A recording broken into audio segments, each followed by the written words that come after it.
Go live. Oh, people are already talking about me saying, will it wrestle? All right, I believe we are live now. Uh, okay, welcome, viewers. I'm Ronald, the Rules Lawyer. You all are probably people who've subscribed to my channel.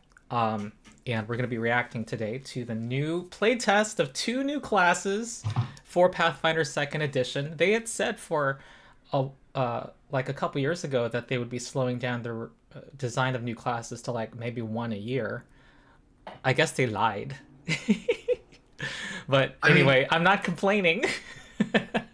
There are currently two full active playtest classes plus these two, bringing us to 4 active playtest classes from Pathfinder. And we know that when Starfinder comes out, that'll have 6. Yeah. So there are currently 10 things on the horizon. Oh, and people are saying an echo. Could it be that you're not wearing headphones, Ron? Yeah. I didn't know if that would be an issue. It hasn't been an issue in... Well, I guess people don't complain in my side channel streams. I'll put on my headphones. Yeah. Okay. All right. Hopefully that will be better. And I'm not going to be really reading chat because I assume chat will know more than I do about these PDFs, the PDF I'm about to look at. And I've avoided spoiling myself so I can give you all a pure, unadulterated reaction. Right. SwingRipper, meanwhile, has looked ahead. I have fully read the document. I understand in it. I've done a little bit of theory crafting, but not too much.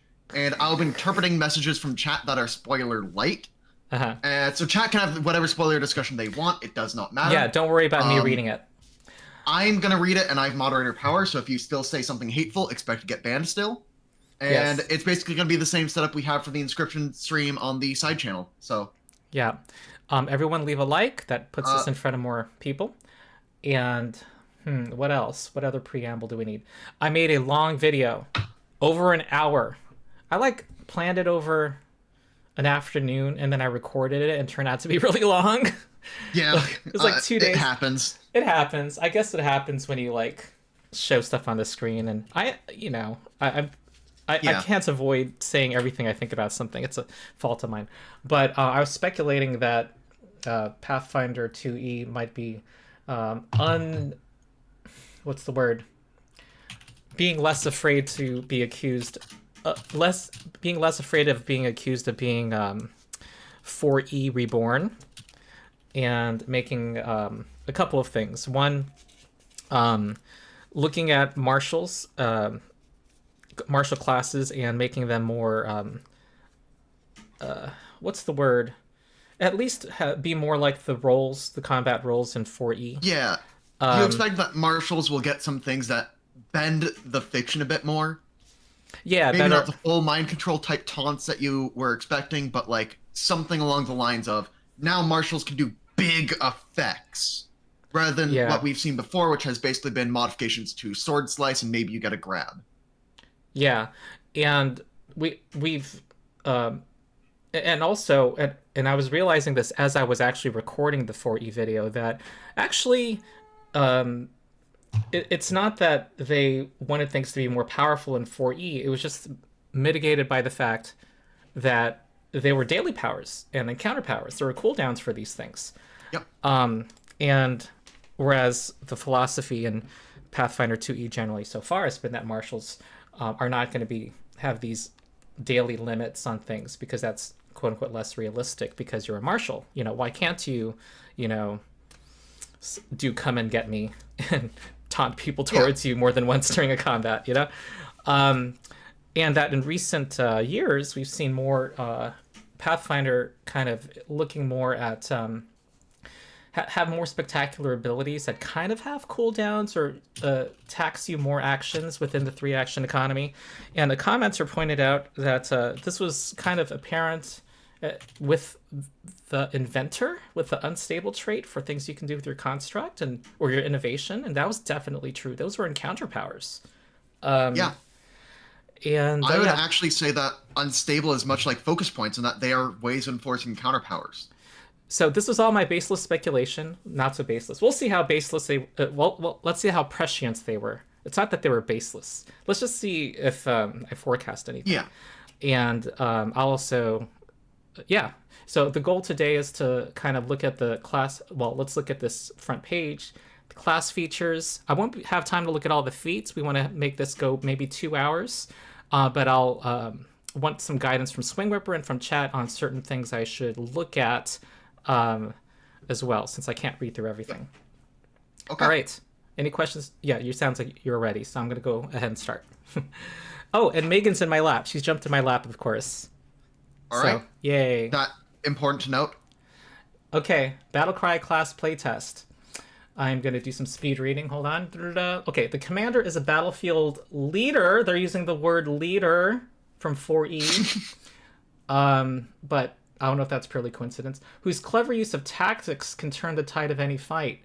They deploy abilities called tactics that grant allies extra movement or bonus actions if they follow certain orders. Admittedly, not too surprising, given what we saw of the martial archetype. And I was thinking, like, it's going to be the martial archetype times 3 or 4, because a lot of the power comes from your class, much more than from archetypes. But they're giving defining a key term here, tactics, a new category of something. Oh, and I have to say, too, I've been spoiled on something. I don't know who spoiled it to me, that I think it was you. I don't know. I don't care. I'm not blaming the person, but that the commander is like a prepared marshal. No, this was something I heard from my Fist of the Ruby Phoenix group yesterday. I know that was mentioned on live stream too. So that was like a live stream when the thing was announced. That was like something that it was touted as. Yes. Okay, I need to be here in the frame with my cat. Okay, the Guardian is a defensive combatant who focuses on squeezing every last drop of protection from their armor for themselves and their allies. The Guardian can intercept strikes meant for other characters. Intercept strikes, there you go. And taunt foes to draw their attention. Yes, the word taunt! What the hell does that mean? I want to know what that means. I want to know what the class feature says. This is like drawing people towards you somehow, or marking for the fighter. Then stuff on the playtest. I heard it will run until June 21, which is long for them. They usually have like 4 weeks. That's interesting. Let me see if there's anything new. I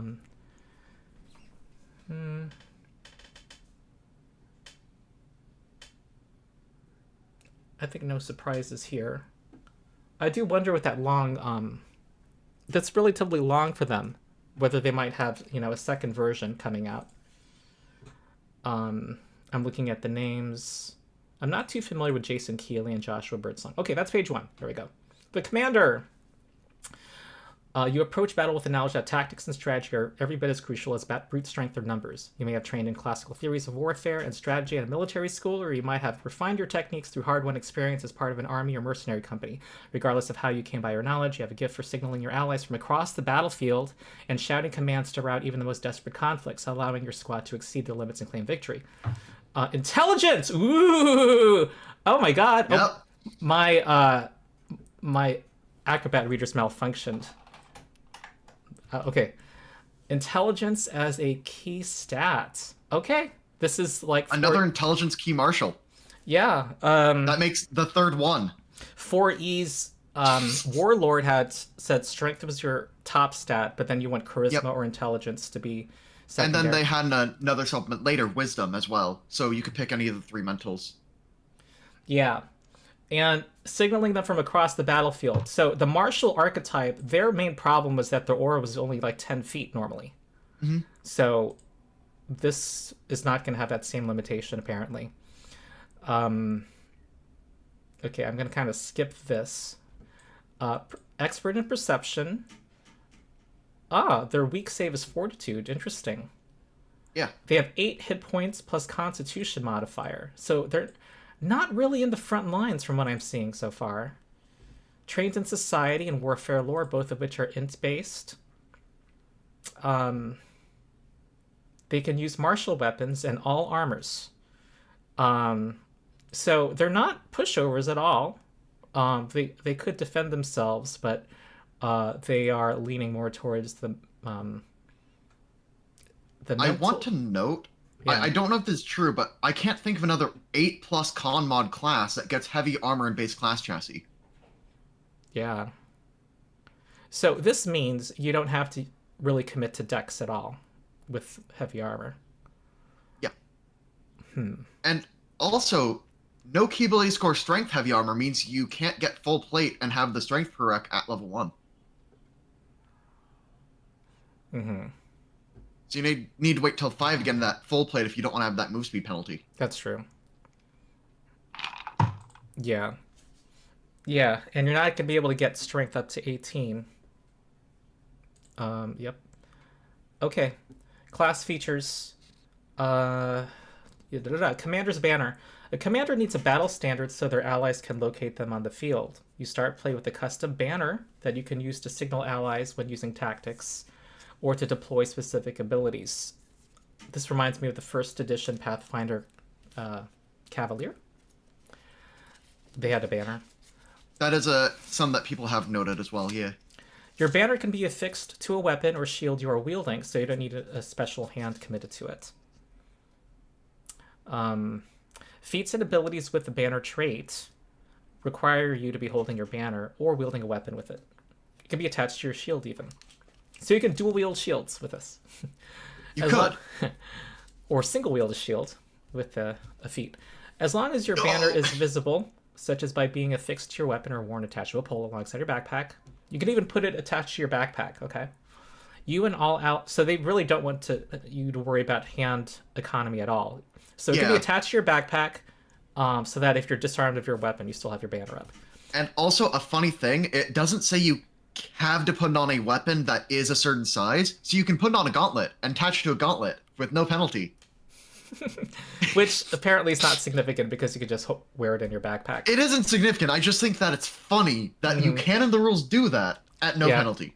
In real life, I do political organizing at campus. I've worn the backpack and put a big picket sign in the gap between my back and the backpack. This is all very relatable. As long as your banner is visible, you and all allies in a 30-foot emanation gain a +1 status bonus to will saves and DCs against fear effects. So that's part of the Bard cantrip. Inspired Courage, Courageous Anthem. And it's also very similar to the Martial ability. Because Martial has passive against fear as well. Yeah, though it's 30 feet now. Pretty similar and thematic. And it's a bigger radius. You pause or resume this effect as part of any action you would typically use to stow or retrieve your banner, such as interacting to stow it. If you're... Okay. If your banner is destroyed or stolen, allies within 30 feet become frightened 1. Interesting. Though there's no guidelines for how to adjudicate it being destroyed, which we may want some clarity on. Also no rules to adjudicate stealing it off a backpack. Yeah. I don't know about that, honestly. You're already losing something. Okay, yeah, whatever. Would it be a crit disarm that has you lose it? I don't know. It doesn't say. It has the aura, commander, emotion, mental, and visual traits. It should have the banner trait too, but anyway. I guess that's obvious. Okay, some abilities... The banner trait is for abilities that you use that require banner. Not just for everything banner related. I guess. Some abilities allow you to place your banner in a specialized manner as long as you have placed your banner this way. Any banner abilities originate from your banner's space instead of your own. Tactics. By studying and practicing the strategic arts of war, you can guide your allies to victory. You begin play with a folio containing 4 tactics from the list on pages 6 and 7. So is this different? Let me see what it looks like, how it's laid out. So it's before the feats come up, and there's expert ones also, and master tactics, and legendary. Huh, okay. Yep. Mobility, offensive. Okay, so you choose 4 at first level. These are combat techniques and coordinated maneuvers you can instruct your allies in, enabling them to respond to your signals in combat. As you increase in level, you can gain the ability to learn more potent tactics. When you gain the Expert Tactician class feature, which is at level 7. That's confusing. Expert is we associate with level 3 as Pathfinder players. Not always. There's actually a reason that it is at level 7. And it makes sense if you look at the class chassis as a whole. Okay. I'm not going to spoil why, because that is later. Okay, I'm glad I pointed it out, though, because I'm glad it's answered. Let's just say that. And I associate Expert with actually level 5, because that's when Marshals get Expert and Strikes. Well, Do you do you? Okay, I'll keep reading. Yeah. These are combat. As you increase. When you gain that class feature, you gain the ability to add expert tactics to your portfolio. Master Technician lets you add master and The other ones are at 15th level and 19th level. So it's the same levels that spellcasters get their increases in proficiency. Exactly. There you go. There is a reason for that. And this also means that it is a martial class that gets legendary in class DC. That is pretty unique. Because previously, the only other class we've seen with like legendary class DC has been Kineticist. Okay. And that also means it has very interesting interactions with the heavy guns that you see in the Starfinder playtest that rely on class DC. Yeah, it was weird how only the Kineticist is best with heavy guns. But the commander being good with heavy guns makes sense, so... I guess. Each day during your daily preparations, you prepare 2 tactics from your folio and drill in them alongside your allies. Ah, you drill with your allies. Cool. Enabling you to use these tactics until your next daily preparations. Okay. When you drill, you can instruct a total number of allies equal to 2 plus your intelligence modifier, enabling these allies to respond to your tactics in combat. These allies are referred to as your squad mates. Okay. That already is 6 at level 1. I don't know if it needs to be fiddly. I think the reason they put a limit on it is that you can't say, oh, well, why doesn't every army have one guy there commanding the entire squadron of 1,000 troops? I think that is a world-building limitation rather than actual, like, gameplay. And I haven't seen how powerful these are, so it would be weird to be give an entire, core of soldiers there are some free that are movement. Pretty gross. I'm going to tell you that if you scale them up to an army size. A squad mate always has the option not to respond to your signal. The tactics trait is explained in more detail later. You can change which tactics you're prepared by spending 10 minutes to drill, replacing all previously prepared tactics and allies. This does not prevent your allies from performing their own activities during this time frame. So you have 2 prepared at any one time, and you can spend 10 minutes to change. That's cool. And doing that, you're martial drilling. So if you were something like a cleric of a war god, you could also be refocusing while you're doing those drills. It's all 10 minutes. Yeah.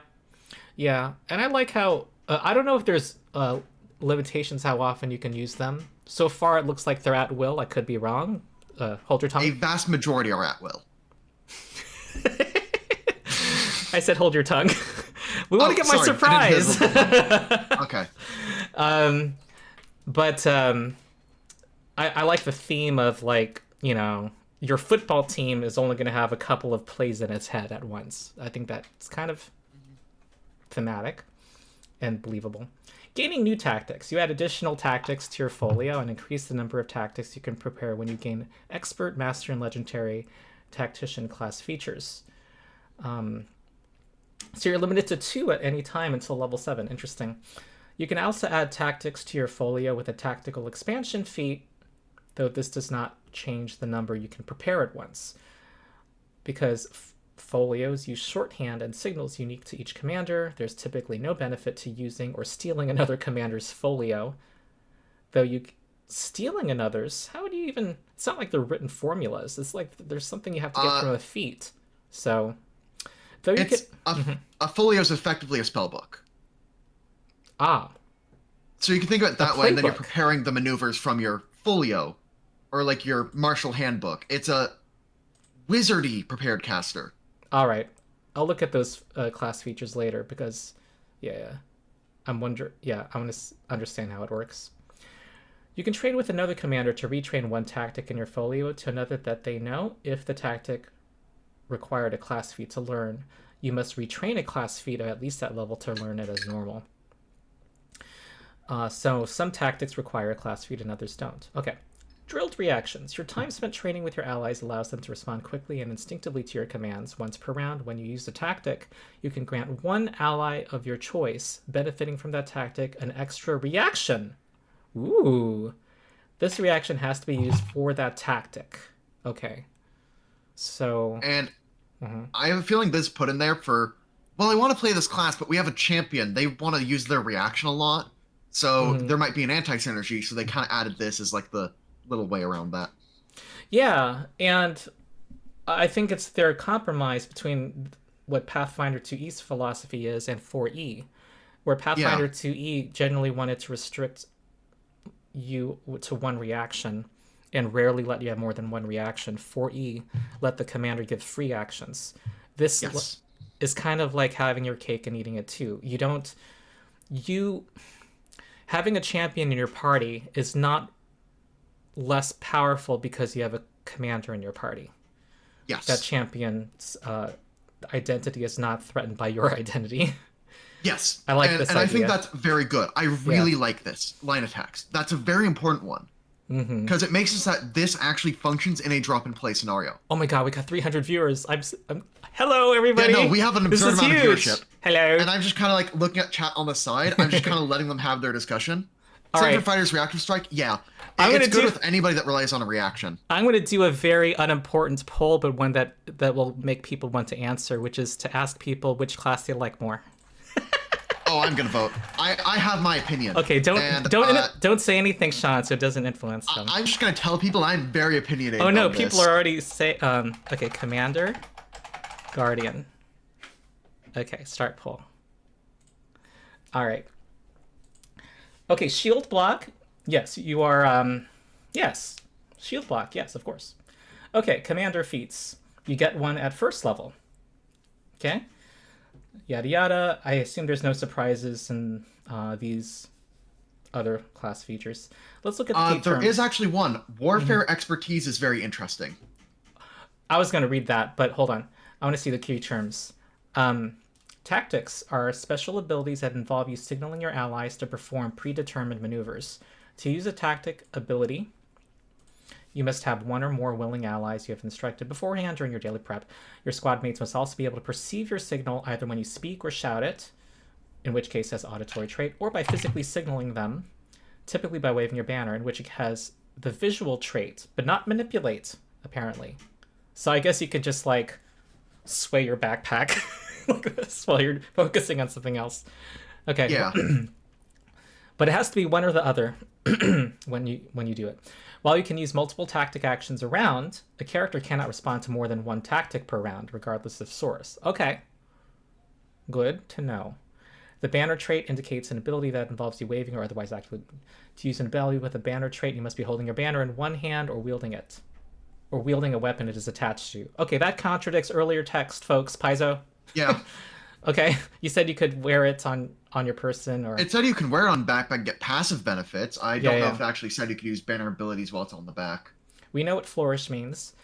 Squadmate. The allies whom you instruct when you prepare tactics are your squadmates. Only you and your squadmates can benefit from your tactics. And it has to be during your daily preparations. So NPC Joe Blow, who joins you in the middle of the day, cannot be part of your squad, apparently. Even if you spend 10 minutes. Okay. Warfare expertise. Your knowledge of war and strategy grows and guides your decisions in battle. You gain expert proficiency in warfare lore. Okay, we gotta weaponize this warfare lore. What does it do? You can use warfare lore to recall knowledge about most creatures, regardless of type, but typically only to determine whether they can be reasoned with, their most notable offensive abilities, and whether one of their saving throws is particularly weak. The GM can decide... So my favorite questions. Yeah, I was going to say those are like most people's favorite questions. Although most people want to know a damage weakness. Yeah. Uh-oh. What just happened? Hold on. The GM can decide to allow additional questions to be answered, so it's still up to the GM to allow more questions. As appropriate. In addition, as long as you are observing at least one opponent when initiative is rolled, you can use warfare lore for your initiative roll. Okay. So you're just hyper aware, and this is based on your intelligence. So yes, you're always maxed out. You're it looks like you're gonna always have the best perception initiative in the group, barring a bonus to perception, bonus to initiative feat, which you'd have access to also anyway. And I should note, Warfare lore does increase as if you had additional lore for this class. Wait. So, like, if you this look already at, like, seems to be increasing at the earliest possible times anyway. Warfare lore is increasing at the earliest possible times. Okay. without even dumping a skill feat into it. So if that affects your evaluation, note, this does not even take a skill feat to go to legendary. Right. Yeah, it's like Inventor with crafting. Yes. Yeah, and this is also kind of borrowing from... I mean, I'm not saying they're copying 4E. It's just the same concept, the same theme as apparent. In 4E, you gave your entire party +1 to initiative. And here you're... it's more benefiting you. Which makes sense. Like, you can't give bonuses out willy-nilly in 2E to everybody. Okay, Ancestry feats. Da-da-da. Military expertise, 5th level. Your proficiency rank for martial weapons increases to expert. When you critically succeed at an attack roll with a weapon you're at least expert with, you apply its weapon's critical specialization effect. That's more general than most other classes' critical specialization ability. It's like every weapon for you. Yeah. Okay, in every situation. Okay. Which makes, I guess, more sense. They're more intelligence-based.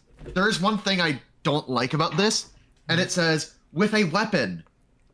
So unarmed strikes do not apply, which I don't like. I would agree with you. I mean, the whole idea of being an unarmed fighter who's studying your opponents. An unarmed brawler tactician, like, that's cool. Doesn't that mean we don't have Sherlock... I mean, did Sherlock Holmes... Wasn't there a scene with him studying his opponent in a boxing match? There is, yes. That exact... Yeah, no, so you got it. Boo! Unplayable! Unplayable! No fists! Exclamation mark! GG, says Chad. All right. How's our poll? But, like... Oh, Commander's winning. Okay. Commander's winning by a lot. All right. Expert Tactician. Your time spent leading and training others on battlefield tactics has improved your combat acumen. Your class DC becomes Expert. And you add 1 new tactic to your folio. This can include now Expert Tactics. I think that's the new thing. Because now you're Expert Class DC, so you can get Expert Tactics. Which is... Yes. Sure. Makes sense. And instead of 2 that you can have prepared at any one time, you can have 3. Warfare lore increases to Master. Weapon specialization at 7th level, just like with martials. Fortitude expertise. Armor expertise. 11th level is pretty early, am I right? That's equivalent time to fighter. Okay. Commanding will. You get... I will say fighter gets it 2 levels earlier compared to classes like rogue and barbarian, but it is not unprecedented. Yeah.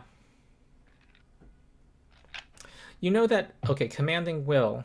Your successes and will saves become critical successes. Yeah, you're someone who's... You're a commander. It would suck if the commander, like, gets possessed or, like, gets the fleeing condition. Yeah. So this makes sense. I mean, level 11, like, that's not the earliest somebody can get... Like, the saves aren't anything to write home about, really. I would not be against it having the bravery class feature. However, the fighter needs it because they're not expert in will at level 1. So. Fighter only gets expert, then they cap at expert. That's why they're allowed to have bravery. If fighter got master in will, they would not be allowed to have bravery. All right, so their martial progression in weapons and armor seems to be like dedicated martials. Weapon mastery level 13. Battlefield intuition 15th level. Reflex becomes master, and successes become critical successes. It's evasion. Yeah. Master Tactician. Your commander class DC becomes master. You can now add master tactics, and your number of prepared tactics can be 4, and you become legendary in warfare lore. Armor mastery at 17th level. Same as fighter. Legendary tactician. Yep, your class DC becomes legendary. Can add legendary Same tactics. Rate as casters. Okay. Can have 5 prepared tactics. Tactics. Da-da-da. And these are its like special prepared abilities, of course. Yeah. So I just want to reread what it said about folio. I know the word does mean... Just think of it as this class's spellbook. Yeah, though it doesn't actually say it's a physical thing, does it? It's just assuming we just all understand the word folio. I guess so. Okay. It's a spell book. That's all you have to think of it Playbook. as. Spell books don't get stolen very often. Yeah. Ooh, we got 666 views. Cool. All right. Mobility tactics, offensive tactics, expert tactics. Okay. Yeah, I mean, I can see why the commander's more popular because I just think there's been a whole lot more hype. It's really cool of wanting to have a commander in this game, in a game that says it's a more tactical game. Yeah. Out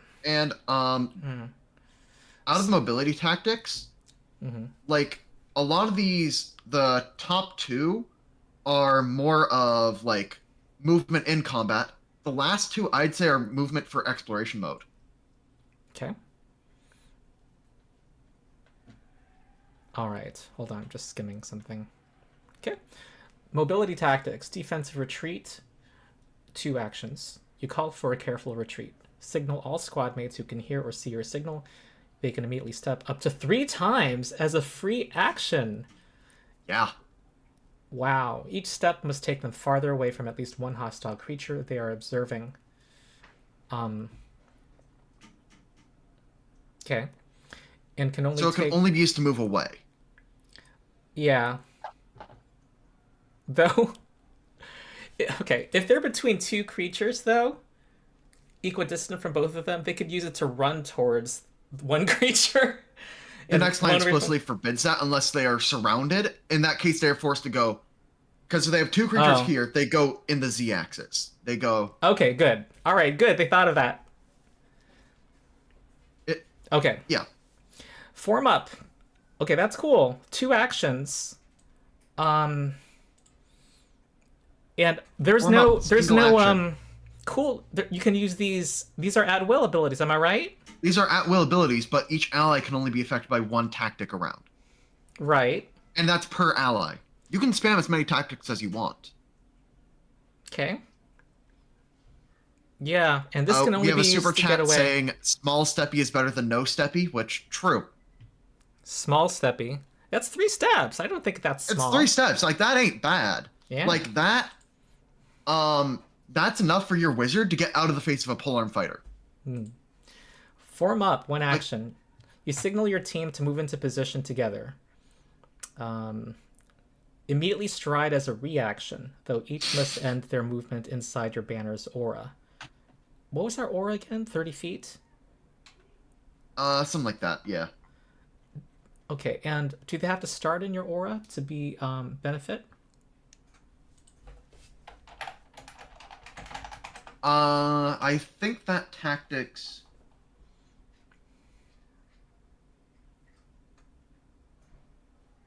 doesn't have the banner trait.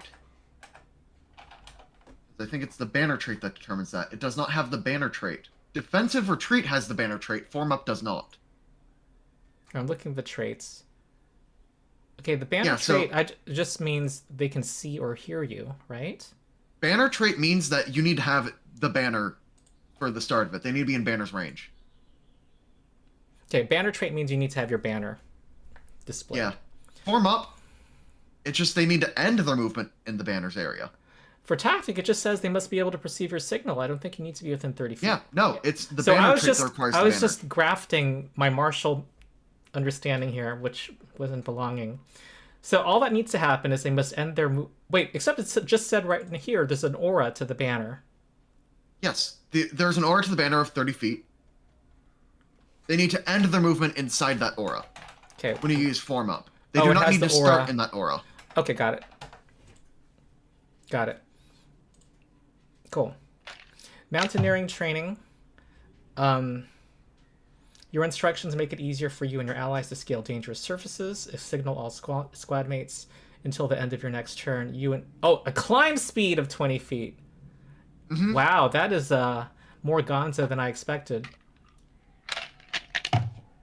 And this is a level 1 thing that they can take inside their folio, and then just spend 10 minutes to prepare it if they need to climb for a while. Yeah. Like, I almost would think, like, a climb speed of 5 feet would be, like, considered strong. A climb speed of 10, and then scaling with class DC training level might be the best way to do it. Anyway, Yeah, it could just... No, I don't mean to discount what you're saying at all. I was just in another thought, which is that I'm not saying... I might be... I think some people see me as like a stickler, and I acknowledge that reputation of mine. That's what where my mind was. We'll see what the community thinks in the playtest. Naval training. Same thing, but at swim speed. Okay. Y'all become Olympic swimmers. All right. Just because you have great leadership. And also, I want to note the special trait on both those feats that says, if you haven't prepared, just like, period, haven't prepared, you can warfare lore instead of athletics to do those. Mm-hmm. Wait. So use intelligence to climb. If you just have it prepared and you didn't use it. If you don't have... Wait. This is only for you, right? If you have it prepared, you get to use your warfare lore to climb. I mean, swim. And that's just for you. It's like you don't even need to activate it, and you still have a pretty decent climb skill. Oh, thank you. I got a super chat. Banner trait means you have to hold up the banner instead of wear it. Though, earlier in the text, though, in the banner section, it said it could be worn on you. So I think there's a contradiction there. Form up says affected by your banner, which means you have to start in the aura. Oh, affected by your banner. Oh, signal all squad mates affected by a banner. Okay, yeah. They need to be within banner's range. They need to say in the aura so it's clear.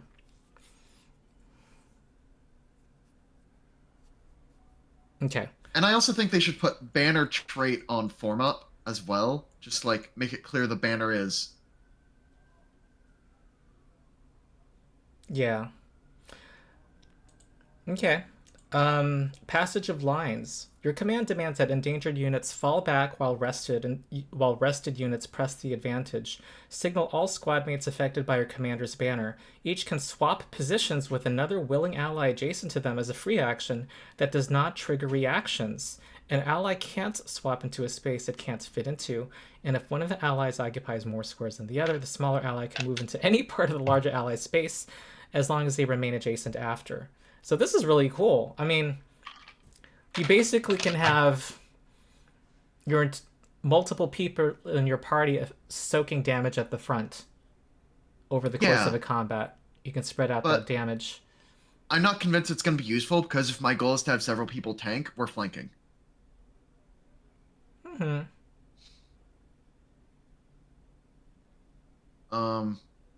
Yeah.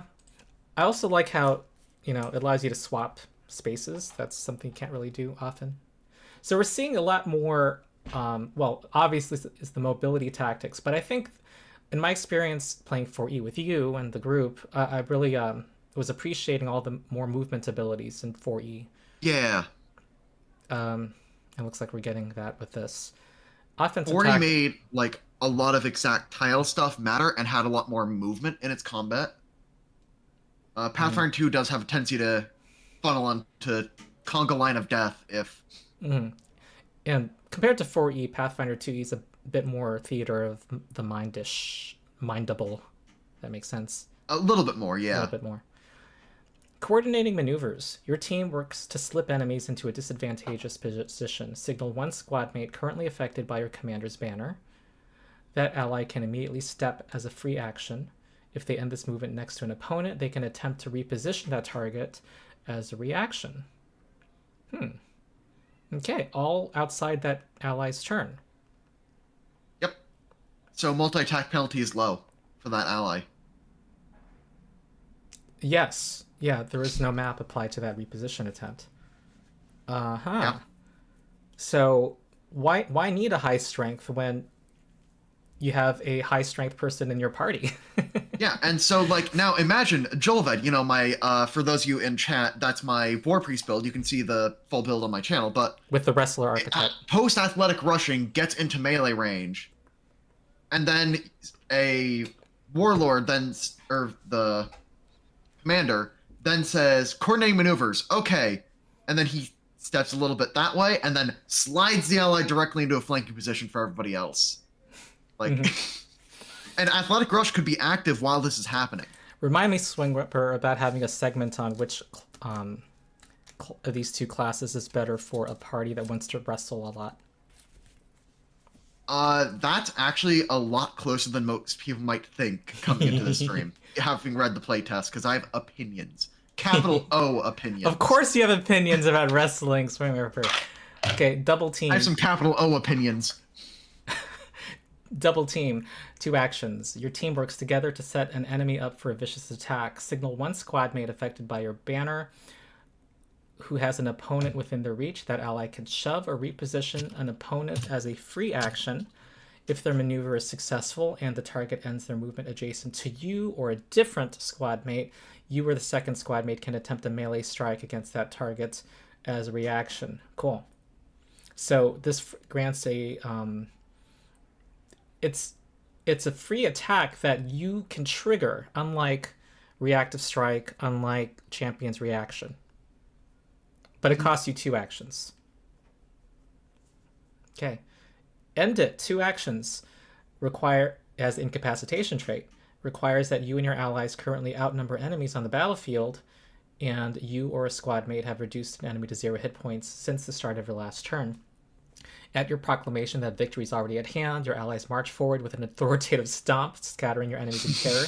Signal all squad mates affected by your commander's banner. You and each ally can step directly toward a hostile creature they're observing as a free action. Any hostile creatures within 10 feet of you or a squad mate after this movement must do a will save against your class DC, if which is going to be like high, right? Yeah. On a failure, they become fleeing for 1 round, and on a critical failure, they become fleeing for 1 round and frightened 2. So a regular failure, they flee, though it has incapacitation trait. This is a for groups that don't want to that kind of don't want combats to end in this slog. This this answers that. They can just see if this works. And also, in a fight where there's like mixed levels, this does have the incap trait, and so you can focus fire down 1 minion, and then use end it to try and scatter the rest of them. Mm-hmm. Yes. So that's pretty strong. And you could do it every time one of them is downed. Yeah. That's pretty strong. Okay, pincer attack. You signal an aggressive formation designed to exploit enemies' vulnerabilities. Signal all squad mates affected by your commander's banner. Each can step as a free action. If any of your allies end this movement adjacent to an opponent, that opponent is off guard to melee attacks from you and all other squad mates who responded to pincer attack until the start of your next turn. Whoa. That... Okay, we're seeing a theme already of steps as free actions. It's like a constant theme. But this kind of makes everybody who... I mean, 4 had a lot of free slides. Oh, yeah. I'm kind of... Yeah, no, this is definitely 4E influenced. And...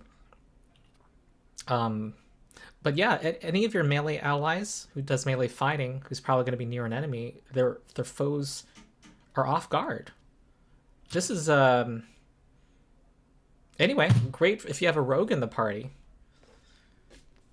It only costs you 1 action. Reload. Your drill instruction kicks in and your allies rapidly reload their weapons to prepare for the next volley. Signal all squad mates affected by your commander's banner. Reload as a reaction. Okay, awesome. If you have a party of gunmen, Yep. This is great. And so if you have the gunslinger with that fake out feat who just unloaded their gun and they see that you're coming up next, they can then plan around, okay, I'm got my gun unloaded, you use this thing giving me an extra reaction via your class feature, so now I can use my gunslinger reaction to give off free aid.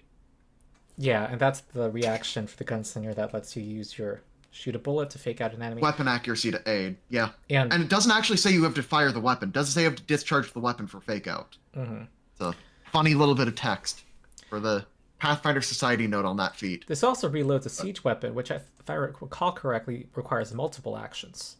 It does, and siege weapons are a thing. So you just yell at them and they put that giant boulder in the catapult. All right, shields up. You signal your allies to raise their defenses.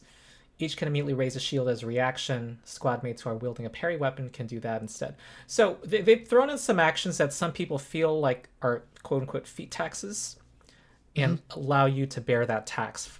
And it applies to multiple allies too. Yeah, so if you have like 3 shield users in the party, shields up, everybody gets to have benefit. And this is great if you can all bunch up in initiative and you're right after all of them, because then all of their shields are raised for until your next turn.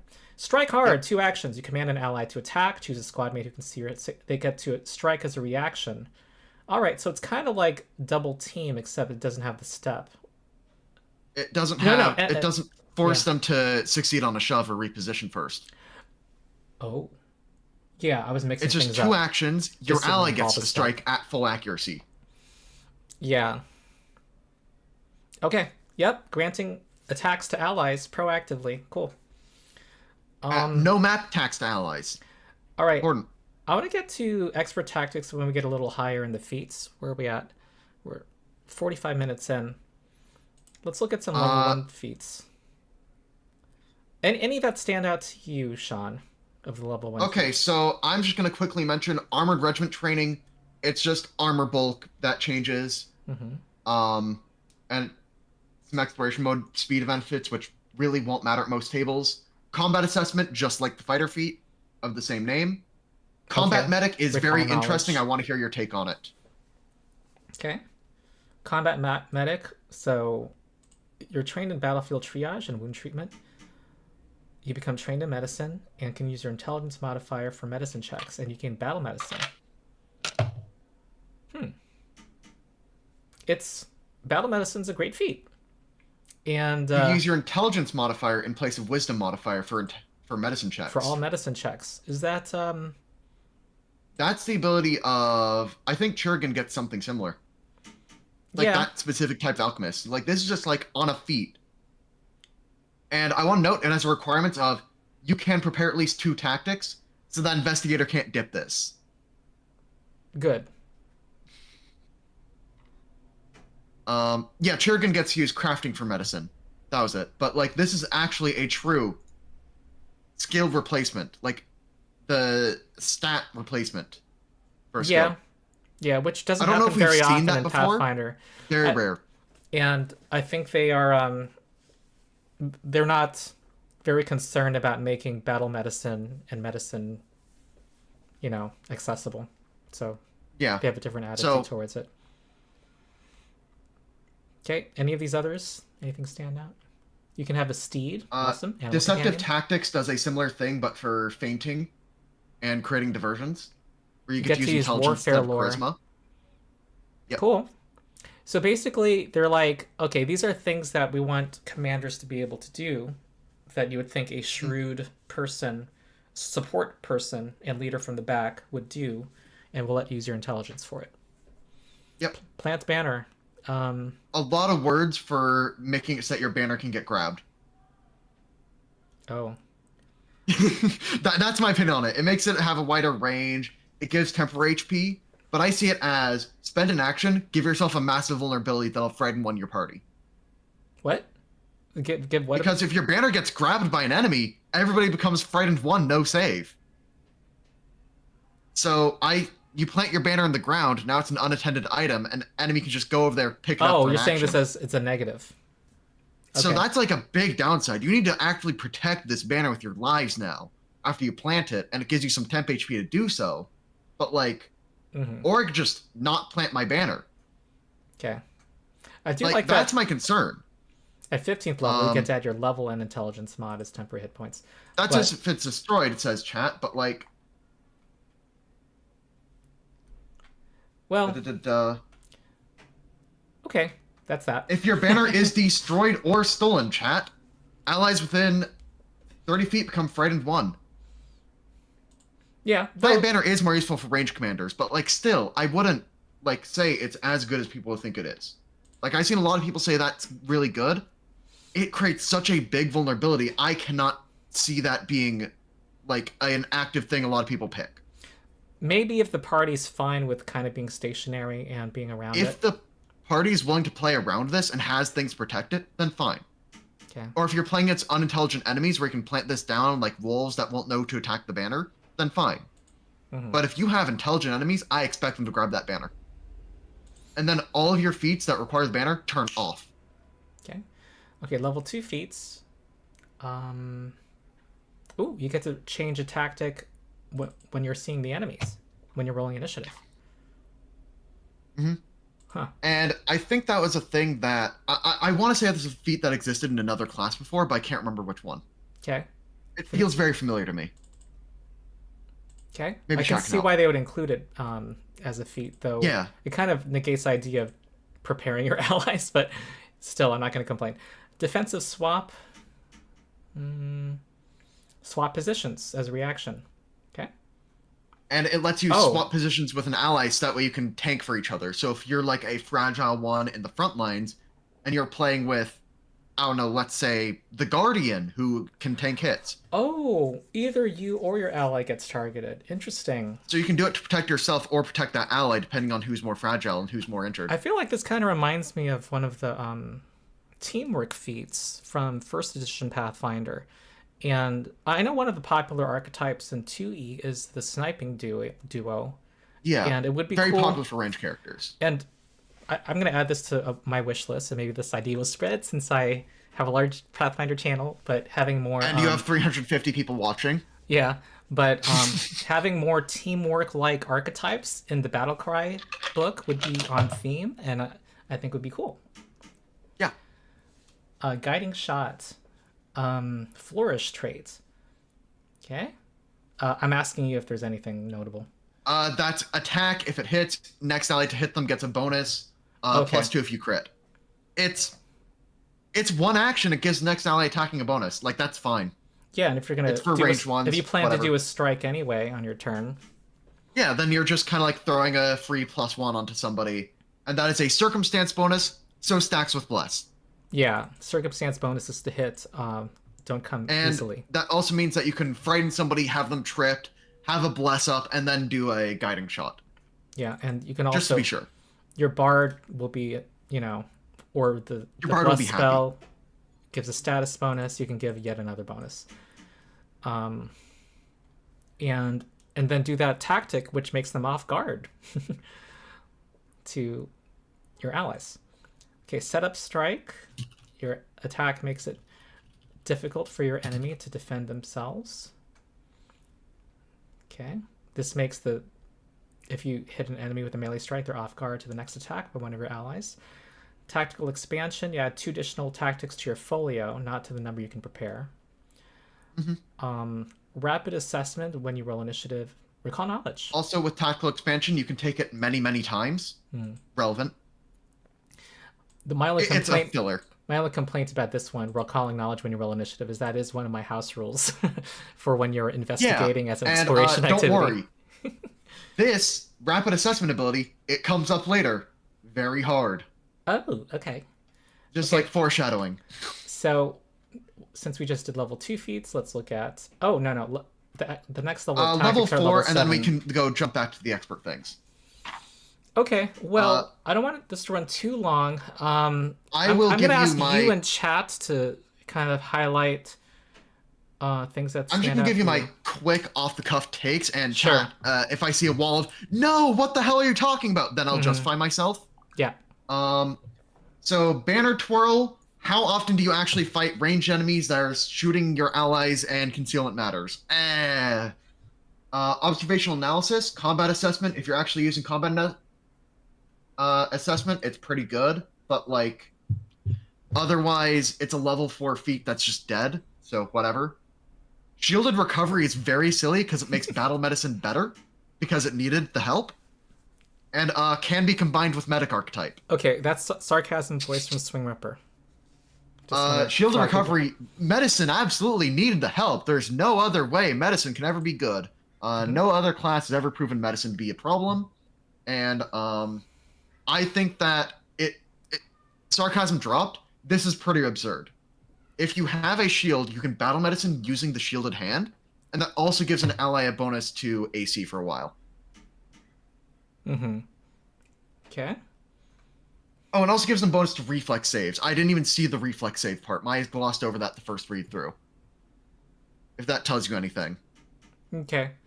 Any particular, instead of each one, any particular a few that stand out among them. I have a rant against unsteadying strike. I know that's like the next feat, but like I have a rant against it because the theme is you hit somebody and then they get a penalty to the next maneuver that's done on them by an ally. And it gives them a penalty to being grappled, repositioned, shoved, and a penalty to reflex DC against being disarmed. It is called unsteadying, and it doesn't give a bonus to trips. Oh, okay. All right. What? That's my complaint. All right. That is the one problem I have with this. Above everything However, else, that should give a bonus to trip. However, this is a synergy for wrestling, though. This is a synergy for wrestling. I can't be super upset. However, I'm upset that it doesn't affect trips because it's called unsteadying. It should trip people. Okay. Wave the flag. Okay. Anything else? Chat is also in all caps going unplayable. So react to strike at level 6 on brand for a martial character. Yep. A lot of this stuff is kind of what you'd expect. They have a animal commanding and same kind of scaling as ranger, but instead of it becoming independent at level 6, it's independent later, and it just can't be magically controlled against you, similar to a paladin steed. Okay. Anything through level 6 that you want to mention? Level 6, none of it really needs to be talked about. You can increase the amount of prepared tactics with level 6 feat. That's interesting. Efficient preparation. Yeah. Okay. That's cool. Defiant Banner is interesting. Gives a lot of your allies just like a resistance for a while. Okay. Let's get back to these after Master or whatever, Expert. Okay. Tactician. Let's look at Expert and Master because those are where we are before we get back to those levels. Okay. Expert Tactics. Piranha Assault. You know that 1,000 small bites can fell a large foe. More than as surely as a single-placed hit. Well-placed hit. Designate a creature within 60 feet. Signal all squad mates affected by your banner. Each time you or your squad mates attack that creature and deal damage to it of a type the creature resists, they ignore an amount of resistance equal to your level until the beginning of your next turn. Okay, so resist physical damage, resist any kind of damage. Doesn't affect hardness. Stupefying Raid. Your has the banner traits. Why do you say it doesn't affect hardness? It just says they ignore an amount of that creature's resistance. Hardness is worded as resistance to all damage, so you'd ignore an amount of resistance.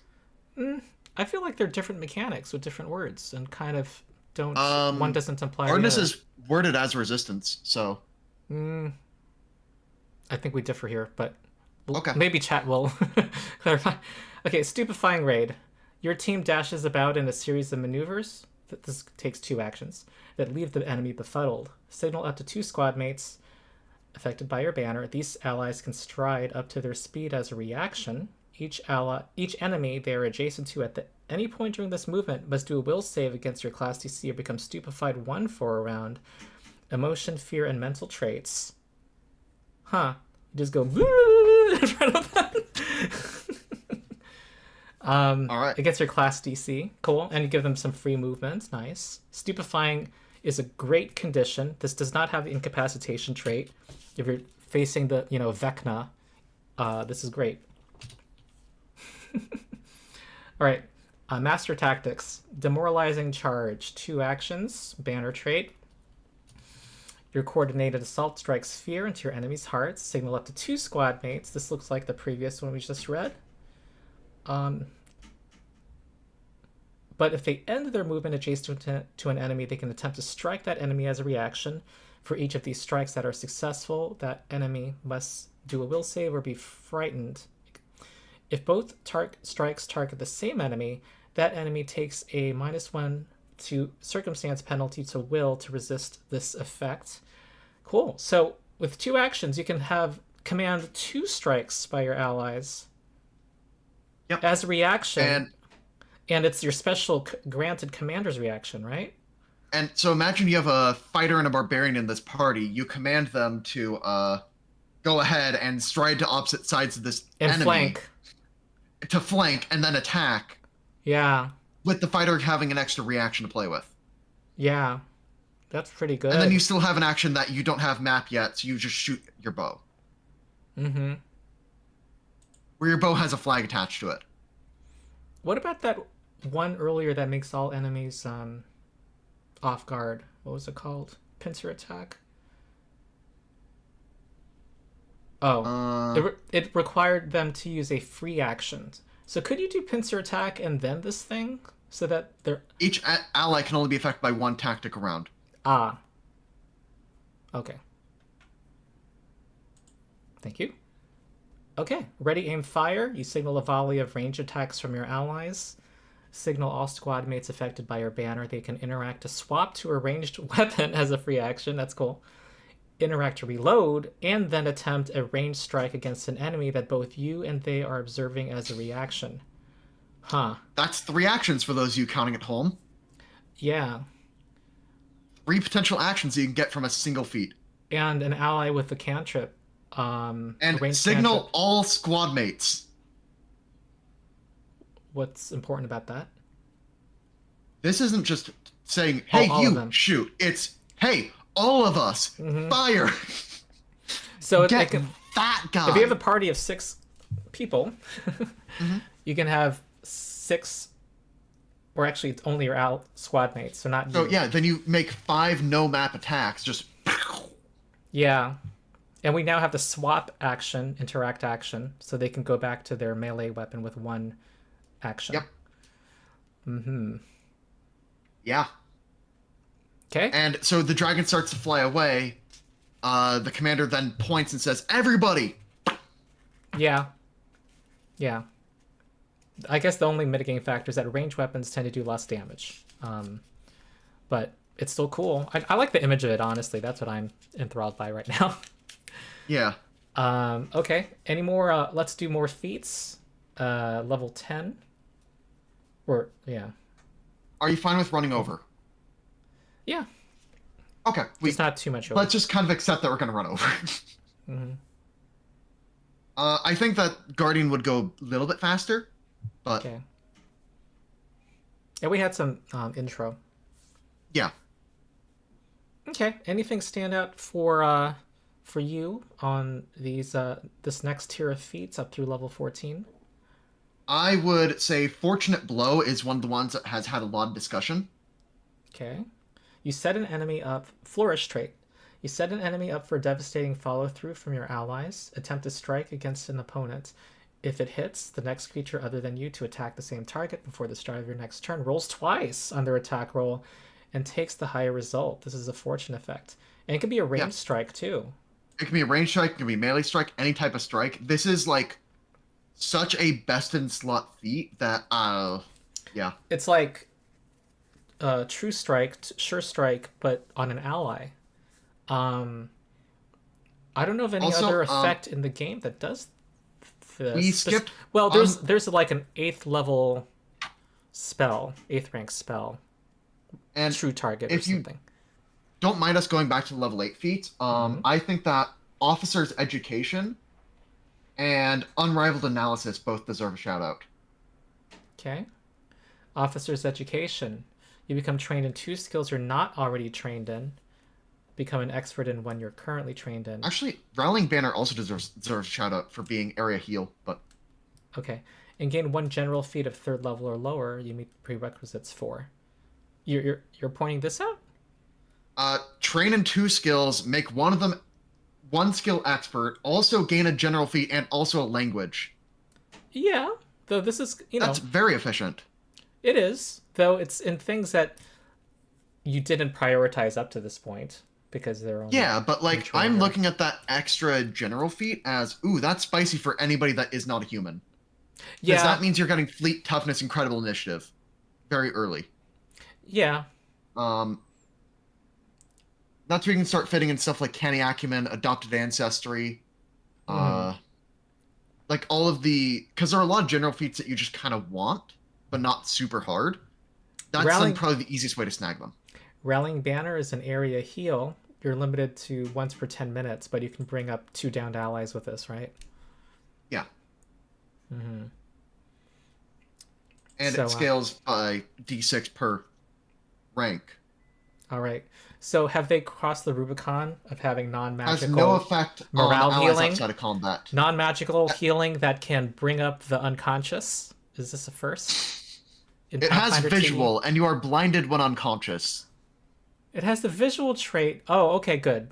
I guess. Because your eyes are closed when you're unconscious. I guess it's like, not I'm pretty sure intended unconscious to be gives you used on blinded. unconscious allies. Okay. Good point. It's still interesting. Okay.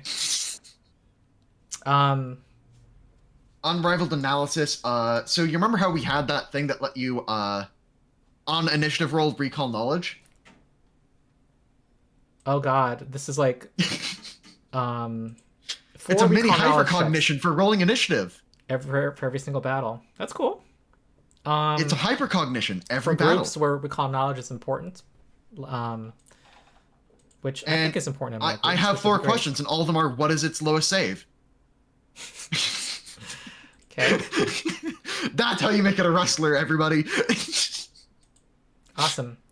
So you're basically, things we're seeing is that the commander is granting free actions to allies. A lot of free actions. They get to give them extra reactions. We're also seeing them filling some dabbling here and there, kind of like the thaumaturge did in a whole lot of other things that are out in other quote unquote roles, like healing, recalling knowledge. There's some other things that we saw. That I'm not thinking Chad is right mentioning this is hypercognition with a scaling super lore for combat. Yeah, you kind of have the best modifier needed. You're kind of like the thaumaturge did, right? Kind of like thaumaturge, but you're doing it 4 times as a free action start of combat for rolling initiative. And I think you're using it on the questions people care more about here. Yes, Commander. Cool. Like, it's gross. Like, that's really where Commander shines to me, is I open up every combat with my laundry list of questions, get my answers. I can then use my folio abilities to then manipulate the movements. And I think there's going to be mid-game Commander is scary. There's going to be arguments, the way this is written, over whether you can learn a foe's damage weakness, because that wasn't explicitly spelled out, and that's something a lot of groups want to know. I think that it should have the wording of, or any other combat-relevant questions. Okay. So you can't use it to figure out, like, what their favorite food is, but you can use it to figure out, is their mom trippable? Okay. Any level 10 stuff you want to point out? Drilled reflexes is cool. It lets you give out 2 free reactions. Ooh. Okay. Wait. Because a lot of classes start to get extra reactions from feats. But I thought they can only be affected by 1 tactic per... Only 1 ally can be affected by a tactic at a time. Like, each ally in a round can only be affected by 1 tactic. You can spam out as many tactics as you want. So, but aren't... This lets you effectively, you have a bunch of allies, you tell them all to move forward, right? You have a fighter and a barbarian both with reactive strike. You give both the fighter and a barbarian extra reaction. But that extra reaction, I thought, could only be used on your tactics. It can only be used on your tactics, but now they have their reactions to left reactive strike when they get there. I misread this. So you're still handing out 3 reactions. It's kind of good. I misunderstood the earlier thing. So the bonus reaction you give is only to 1 ally. The way I'm reading this now. Not to every ally. Okay. Yeah, so it's for the 1 champion, the 1 fighter in the party. Yes. This is now for... If you have 2 champions or... Or you have somebody that dipped a champion archetype at level 6, now you can finally start giving them extra reactions again. Yeah. Rogues you can skill them and your normal champion. Okay. Yeah. Just any character that has a reaction they want to use. And if you are a melee martial at like the level 6, level 8 mark, you should be looking to get a reaction if you're playing optimally. Yeah. That's my strong opinion. Okay. Because the ability... A reaction is like a 4th action if it triggers every round. Okay. Anything through level 14? Shout out to Desperate Resuscitation. Okay. You need Master in Medicine. 3 actions. It's worthy of the 3 actions. DC 40 medicine check to revive a dead creature. that has been dead for no more than 3 rounds. If you succeed, they return to life. So this is like the medic legendary feat. It is, but they just have it, which is fun. Also, they had like adaptive stratagem and stuff to let them swap out their things. Contact with the enemy. No plan survives contact with the enemy. Make a new plan. Re-prepare your entire folio right there at rolling initiative. What are you talking about? Contact with the enemy, the feat right before this. Oh. You just straight up swap out your entire spell list every combat. Because why not? Mm-hmm. And at this point, you can have 4. And soon to be 5. If you haven't taken feats to get even more. Uh-huh.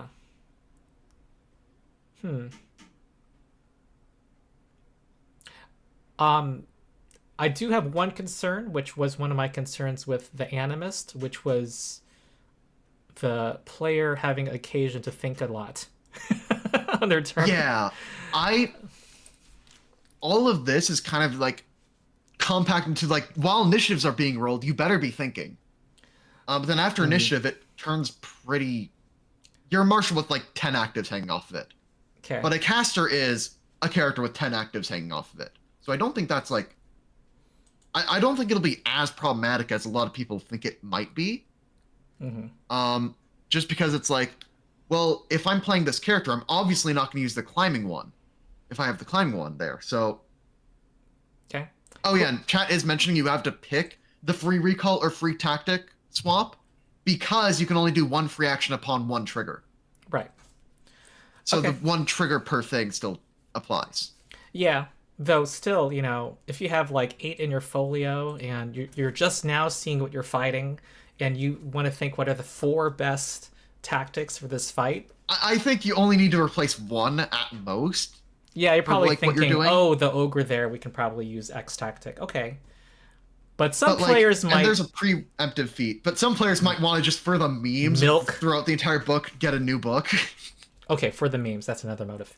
Quickening Banner is like one of the martial archetype feats, like lets you basically give the haste spell for 1 round for an action.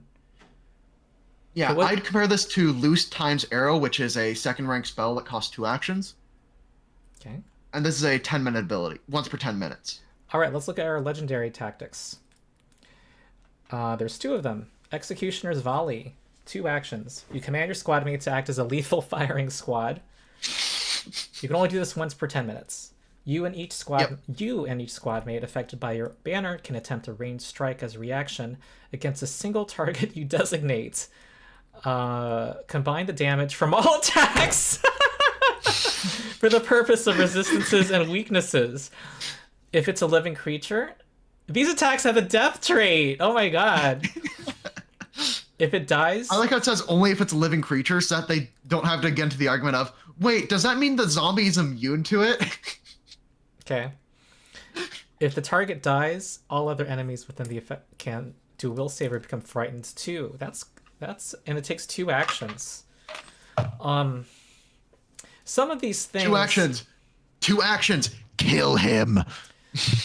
And I mean, a lot of these things will scale with a larger party. Yeah. And what was our 2 plus squad mate your limit intelligence is 2 plus modifier? int. Yeah. So which at this level you're gonna if you're playing with 5. more than 7 people at your table, something has gone horribly wrong. I'm just gonna say that. Okay. They must all be ranged strikes though. Okay.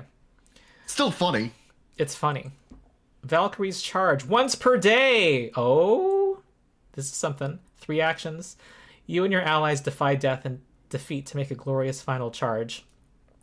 You restore 80 hit points to yourself and each squad mate affected by your commander's banner. This effect has the healing trait. If an affected ally... You actually restore hit points.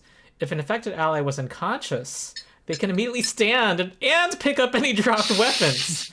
Then, after that, each affected ally can stride up to twice their speed directly towards an enemy they are observing. If they end this movement with an enemy within their reach, they can attempt to strike that enemy as a reaction. So this is melee. You and your squad mates can use this while burrowing, climbing, flying, or swimming. That's pretty awesome. And it's our 1 daily ability that we've seen. Yeah. Yeah. But, like, that's so cool. Like,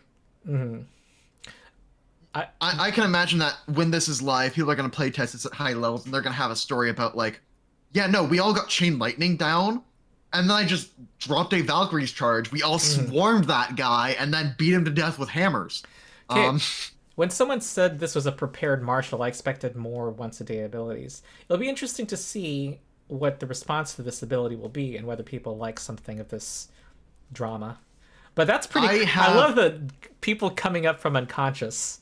That's so funny. Love the people coming from unconscious because it's the Valkyrie's charge. Like, that's of course what it would do.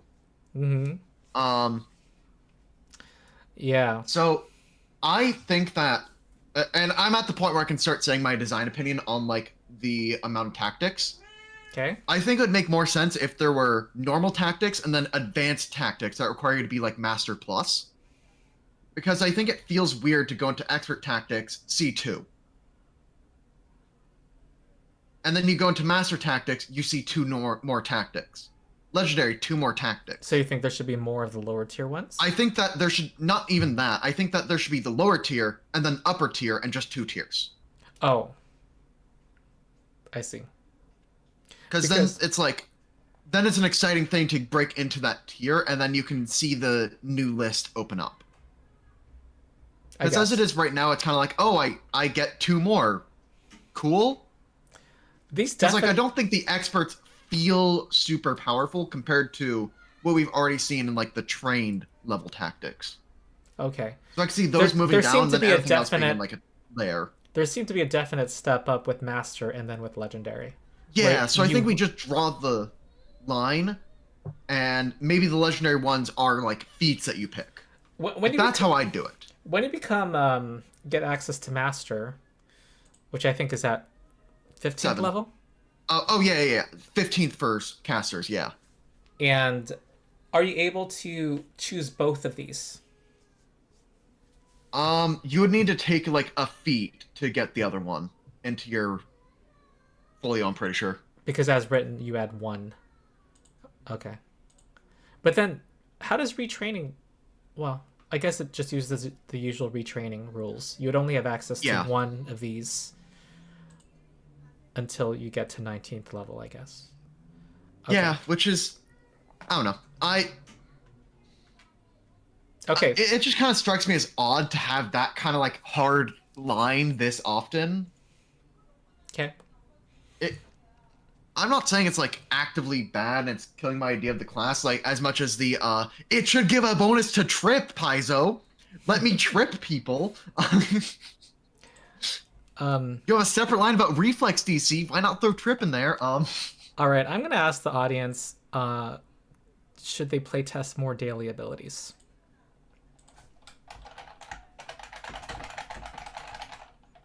In my opinion, they should either...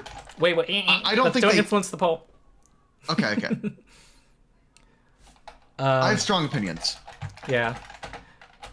Actually, now I'm thinking about more with, like, how it is actually implemented, my opinion might be shifting. Okay. Because maybe people disagree with me. I don't know. So we'll get back to that in 5 minutes for the poll. Okay, level 16 and up feats. Any thoughts? I'm definitely going to read the 20th level ones, so audience, don't worry. Yeah, there's one 20th level one I think is very spicy. The other 20th level one I don't like. Okay, what about it'll be pretty clear which is which. Confusing commands I remember thinking was very funny. You shout out bewildering but authoritative commands while imitating the voices, language, and speech patterns of your opponents. One thing I noticed, there are no subclasses. Like, yeah. I wouldn't mind if there's, like, a subclass that supports the idea of you being this, like, bewildering but authoritative person. You just have a really strong personality. This requires maybe deceptive tactics. So I think that, yeah. Each enemy within the area affected by your banner must do a will save or become confused. Yeah. Okay. Awesome. Yeah. That's cool. 20th level. Glorious Banner. It's an awesome sight to behold, your banner. You have a 60-foot emanation. 80 feet when you plant banner. You get a +2 bonus against fear to you and your allies, and +1 status bonus to AC, fort, and reflex saves. Huh. Not will saves. Oh. That's all will saves from the banner. Wait. The banner already gives a bonus to all will saves, period? Yeah, it gives a... Oh, so it's It gives a bonus to things against fear. Oh, I see. don't know, but like it just basically is a big passive stat buff. Okay. Where the actually, I think both level 20 abilities are stat buffs. I was really looking at the. Okay. All right. Anyway, just interesting to me that the banner, you would think it would affect will saves more than the other saves, but it's limited on the will saves. But whatever. Okay, enemy. Oh, yeah. But it's a +2. Whatever. Enemies within the area have a -2 status penalty to will saves as long as they can see your banner. Okay. That seems pretty strong if you want to tilt the math. Can you backtrack to 18th level to read Demand Surrender? It is an in-cap effect, if that tells you anything. Okay, 2 actions. Requirements. You and your allies currently outnumber enemies, and or an ally has either restrained or an opponent or reduced them to 0 HP since the start of your last turn. Confident in your victory, you command your opponents surrender. Choose one opponent you're observing. You command them to surrender in a strong voice. Will save against your class DC. If they fail, they are fleeing for 1 round. If they succeed, no hostile actions that include you for 1 round. If they critically fail, they drop any weapons or items they're holding, lie prone on the ground, and do not take any hostile actions against your allies for 1 minute, or until you or one of your allies attacks them. Oh, that's cool. It's very cool. I don't necessarily know if it's worth the action cost and being in cap and requiring you outnumber the enemy but it's very cool, Mm-hmm. Okay. Penance of victory. Practice reflexes gives you 4x to giving out reactions. It's just more of the reaction giving that we've seen before, just like more. Penance of victory banner once per 10 minutes. You wave your banner in writ victory, signaling to your allies that the fight is won. You and all allies affected by your banner get a +4 status bonus to attack and damage rolls, +10 to speeds, and 40 temporary hit points until the start of your next turn. That's pretty good. +4 status. Yeah. I mean, +4 status bonus to hit. Yeah, for those parties who aren't spamming 6th level heroism at this point. And then you give aid for then another +4 bonus to hit, and then you grapple them for a -2 to them, and you're swinging by +10. Well, grapple's not an attack roll. Well, yeah, but like if you have them grabbed. Oh. Because they're going to be grabbed. You have me in the party. I like how dramatic that is. So we have our encounter powers with our once per 10-minute abilities. Yeah. Okay. I like the design of the once per 10-minute feats to pull us over now. Yeah. Yep, 71% want more daily abilities. I'm going to say that, like, it's an interesting idea to have more daily abilities, but then they need a line text about not being able to re-prepare them. If they have a bunch of daily abilities, about not being able to unprepare them.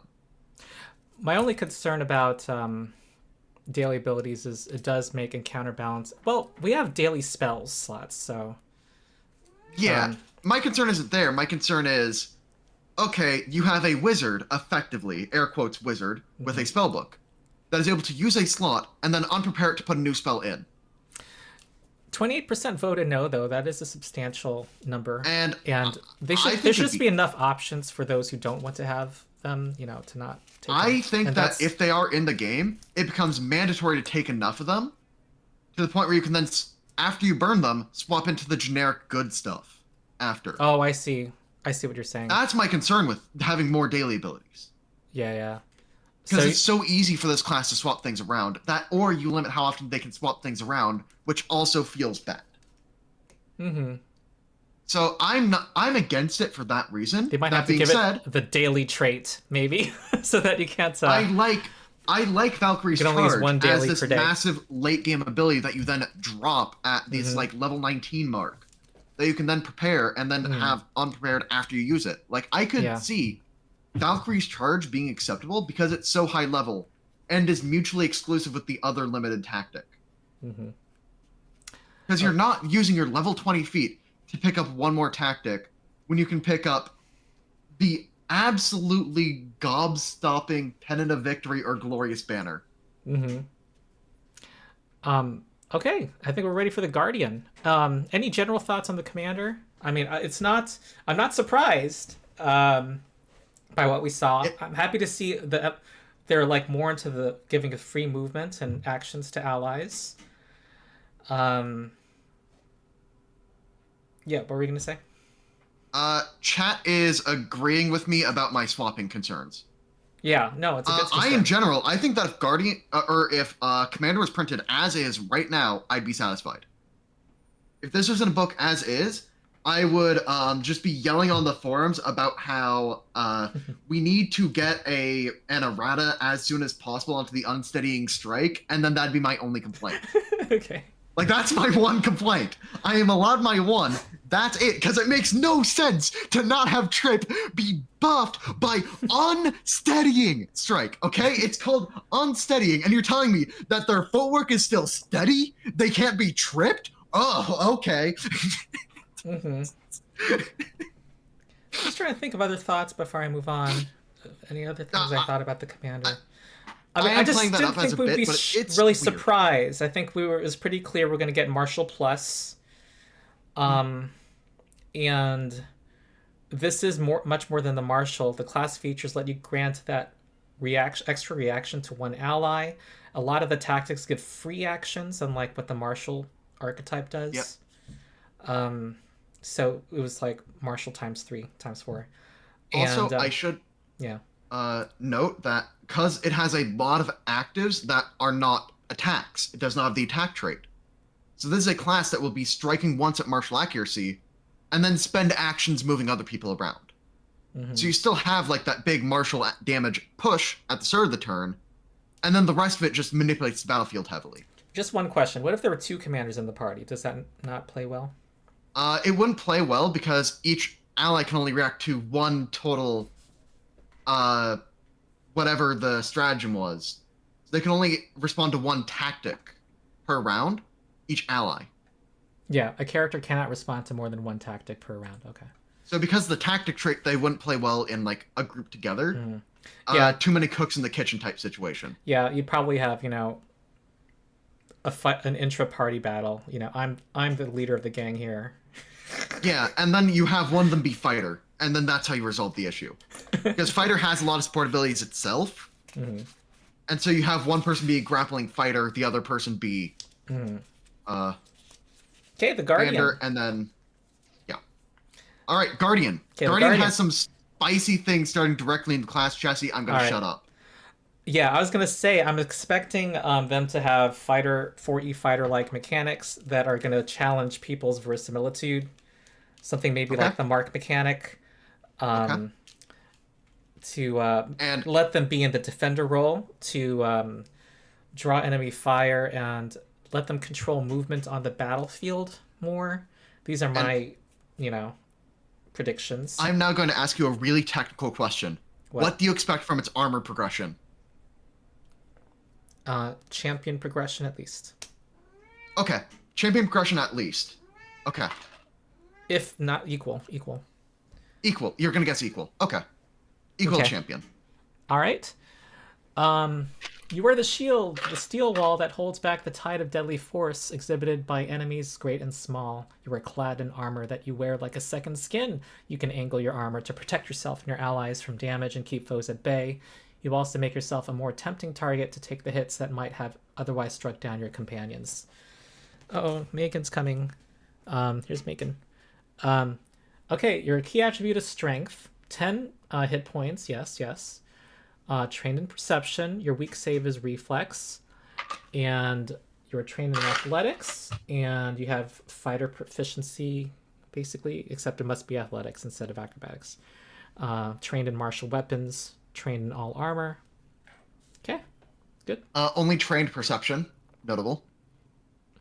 Yeah. As a tank, having a lower perception means lower initiative. Okay, class features. Guardian armor. Even when you are struck, your armor protects you from some harm. You gain the armor specialization effects of medium and heavy armor. so you're reducing damage on yourself. In addition, you can rest normally while wearing heavy armor. Intercept, which is fun. Intercept strike. All right, key class feature. Here we go. Main class feature, big reaction time. This is the thing that competes with retributive strike. You keep your charges safe from harm, even if it means you get hurt yourself. So you're taking the blow. And you have armor specialization. You gain the intercept strike reaction. If an adjacent ally takes physical damage, does not need to be from an attack, apparently. I lost Sean. We cannot not have Sean. Hold on, folks. Okay. Back. All right. You fling yourself in the way of oncoming harm to protect an ally. You take the damage instead of your ally, though thanks to your armor, you gain resistance equal to 2 plus your level, which is what the champion grants the ally. But here, it's granted against you. All right. Cool. And you're actually eating the damage. You're just face eating it. Yeah. I'm gonna look at the full plate armor, just that way I can see what the armor specialization is. So, for reference, plate is resistance to slashing damage, so specifically 1 damage type, equal to 2 plus potency runes value. So, depending on the type of armor you have, you can pick physical damage type to have resistance to normally. I should mention, when a character has several resistances against 1 damage type, largest applies. So at level 1, you can't use this to jump in the way of something and get a resistance of 5. Not how it works. Yeah, the resistance to all damage does not stack with the armor specialization, correct? Yep. Okay. And you're only resisting physical damage here. So if that thing has an extra d6 of fire, you don't resist the physical and then the fire, which is how a champion reaction resistance would work. Right. Because believe it or not, resistance to all damage applies to each type separately. So that only applies to the physical coming into you. But it does say, I am the one eating this hit. Yeah, and your ally doesn't get hurt at all. So it's stronger in that sense if you are protecting a more squishy ally. And it requires the ally to be adjacent. I'm not done listing downsides. It does require the ally to be adjacent, and the attack roll did go against your ally's AC. I'm done. Wait, what's your point there? So, if you had a wizard that you're trying to protect, the wizard still got crit, and you're now eating that crit damage. Oh, okay. Okay, but better you than them. You're choosing. Oh, you gain resistance to all damage against the trigger. All damage against the triggering damage. The triggering damage is physical. That's weird. So if they have, a flaming sword, you still take the fire damage because it's not part of the triggering damage. No. You gain resistance to all damage against the triggering damage, and the triggering damage is physical only. Oh, that just could be just needs some clarification. It probably should triggering attack or triggering I know why it is worded damage. that way. I don't agree with it. I know why it's worded that way, and it's because of a feat later on. Oh, okay. It's worded very confusingly here, though. That needs to be cleaned up. I mean, the advantage versus champion strike, though, is you get to choose who's going to be hurt. You get to decide. Champion at that point. reaction gives that ally resistance. They take their own damage, and then you get another upside. Guardian has you eat that damage with resistance. Yeah. That's the difference. The upside for Guardian is you're taking the damage. Okay. Often the best taunt. Here we go. Often the best way to protect your allies is to have the enemy want to attack you instead. You gain the taunt action. Spend an action, concentrate with an intention. So if you're barbarian raging, you can't taunt, apparently. With an attention-getting gesture, a cutting remark, or a threatening shout, you get an enemy to focus their ire on you. Even mindless creatures are drawn to your taunts. Choose a creature within 30 feet who does a will save against your class DC. Regardless of the result, it is immune to your taunt until the beginning of your next turn, so you can do it next turn. If you gesture, this action gains the visual trait. If you speak or make noise, it has the auditory trait. If you succeed until the start of your next turn, the creature has a +2 circumstance bonus to attack rolls it makes against you. and to its DCs of effects that target you, but takes a -1 circumstance penalty on those things against when taking hostile actions that don't include you as a target. So this is marking. They just gave it a different name, right? Mm-hmm. And you're also making yourself decidedly more vulnerable. Yeah, you're giving enemies a bonus to hit you. Instead of just -2 to attack your allies, it's -1 to attack your allies and +2 to attack you. And it also affects and DCs. that +2 to hit you. +2 to hit you is effect all the way through. It says as success, but. So all the effects of success still apply, including they get a bonus to hit you. Oh, this is their saving throw against your class DC. So they're affected even if they succeed on the save. Okay. And you have to spend an action, unlike the mark from 4E. And they have a chance to resist. But most creatures will not critically succeed. I was going to say it affects your DCs, unlike in 4E, which didn't have DCs. So I take back that comment. Here, the penalty to attack your allies gets greater with the 4 degrees of success. So if they fail their saving throw, it's -2 to attack your allies, -3 if they critically fail. They're just going to attack into you. And I wonder if this gets powered up to affect more than one foe. Because that would be cool if you could affect more than one foe. Yeah, but like my concern is you're still just going to eat this damage, and then your reaction as you eat more damage. So then you're just going to be dying on the ground. Well, like that's where this is going. Well, thinking from it's like in 4E, you want damage taken by your defender because you're healing. Like you are able. The rest of the party's activating. But the cleric's doing a D8 +8 no matter who they're targeting. Yeah. We're playing Pathfinder 2. They're basically making you the focus. The party's healing you. You are trying to direct hits against you. Yeah. Kind of idea. Or I could just have a champion. Yeah. Well, and then the champion is encouraging them to not hit you already because the reaction. I'm going to put in a poll. Bonuses. Which is the better defender, the guardian or the champion? Is that a good poll? I mean, yeah. I just think that, and the further we go, the more I'm going to complain about guardian being clunky. Okay. Guardian feels like a true Paizo playtest class. Okay. I'm going to put it that way. As in weaker on playtest. As in weaker, but a lot of cool ideas that I can see getting refined into something that I really love. We're totally influencing the poll. It's not better. Everyone, speak your heart. Who is better? Speak your heart. Who is better at protecting allies? Being a defender. Okay. Oh, protecting allies. Then who is a better defender is the poll question. Okay. Okay. All right. Threat technique. Whether you stop their worst attacks or strike them down for going after your allies, you know how to deal with the targets of your taunts. Choose Ferocious Vengeance or Mitigate Harm. Ferocious Vengeance. Enemies that ignore your taunts take the brunt of your anger.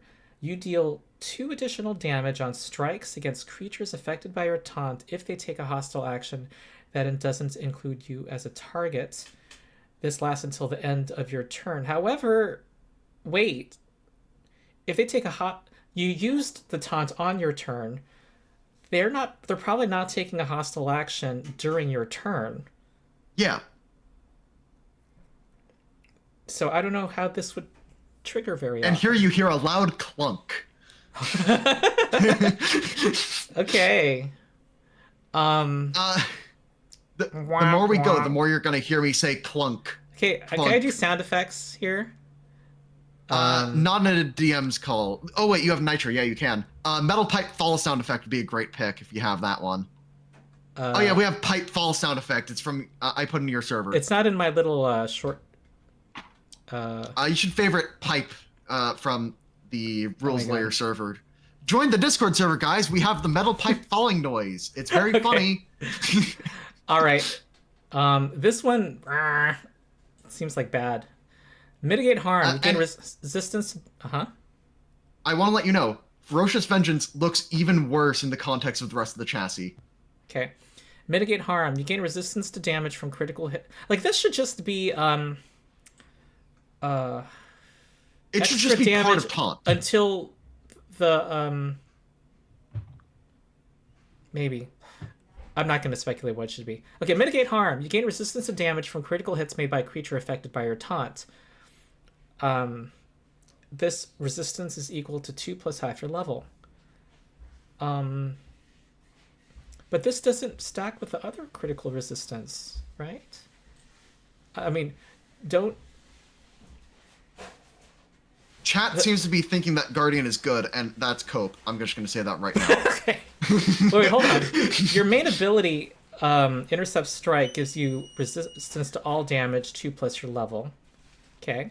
This, meanwhile, only procs on a critical hit from the creature you taunt, and it's 2 plus half your level. And damage from critical hits. It doesn't specify if it's to all damage. I don't know. Feels like it's... There should be more clarification. If they crit I'm just not past sure how... you... Mm-hmm. If they crit past you going for your taunt, then they get a resistance to damage of some amount that's not that high. Okay. All right. What? I don't know. It seems like you should be mitigating damage on your allies.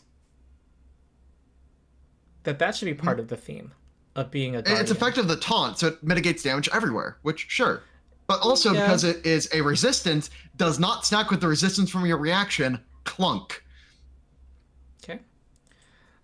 I wonder if we'll see abilities to lessen damage on a successful hit on your allies. We'll see. Clunk. Okay. All right. All right, what is the... Okay, couple more minutes for the poll. Tough to kill, 3rd level. The protectiveness of your armor ensures that even if you fall, you take longer to die. You get the Die Hard general feat. I know SwingRipper's opinion on Die Hard. Okay. Okay, SwingRipper has a video on it being a I have an entire video on hating Die Hard. Okay. If you already have Die Hard, you can retrain it when you get Tough to Kill. The first time each day you'd be reduced to dying 3 or higher. You stay at dying 2 instead. How about just be if you would die, you don't die? But truly. Or maybe they should give it an orc ferocity. Something. Because that'd be cool to stay alive at 1 HP to keep on standing there and be a threat. Yeah, I this think, is still a lose less mentality. Yeah, I mean, my sense. Okay, I admittedly influenced by SwingRipper, but it's true is that there's more powerful things that would be fair to give the Guardian than the Die Hard general feat. That is this idea that you're hard to. I mean, this is your ability to not die while you're already freaking unconscious on the ground. Yeah.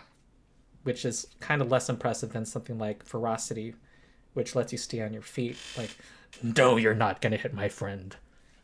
Yeah, exactly. And, like, that could cause cool moments. Mm-hmm. And, like, I could see you giving them, like, a Ferocity type ability. And use your reaction to go down to quote-unquote dying, but you're not dying. Something like that. And then that gives them another reaction they're competing with. Then you can have feats later on that increase the frequency you could use it. Like, it could be a thing. But, could be. It's anyway. Just, if you're dying on the ground, you might not die. But hero points are there anyway. Like, all right. What are you going to do? Offensive action on your turn? I'm going to do my best to stay both sides because I think SwingRipper is not going to be restrained here. Oh, I'm not. Because I don't want to, Okay. Armor expertise at 5th level. Wow. Yeah. No, that's early. Wow. Champion gets it at 7. Monk gets master at 7. So you are going to have... this is like a big deal. You're going to have a very good AC for relatively early in the game. But reminder, when you're using taunt, you're giving the enemies a +2 bonus. Yeah. And I'm wondering if Intercept Strike should be directed against your AC. Yeah. Instead of your allies' AC. Yeah. Because you have this great AC. Yes. And, anyway. I wonder.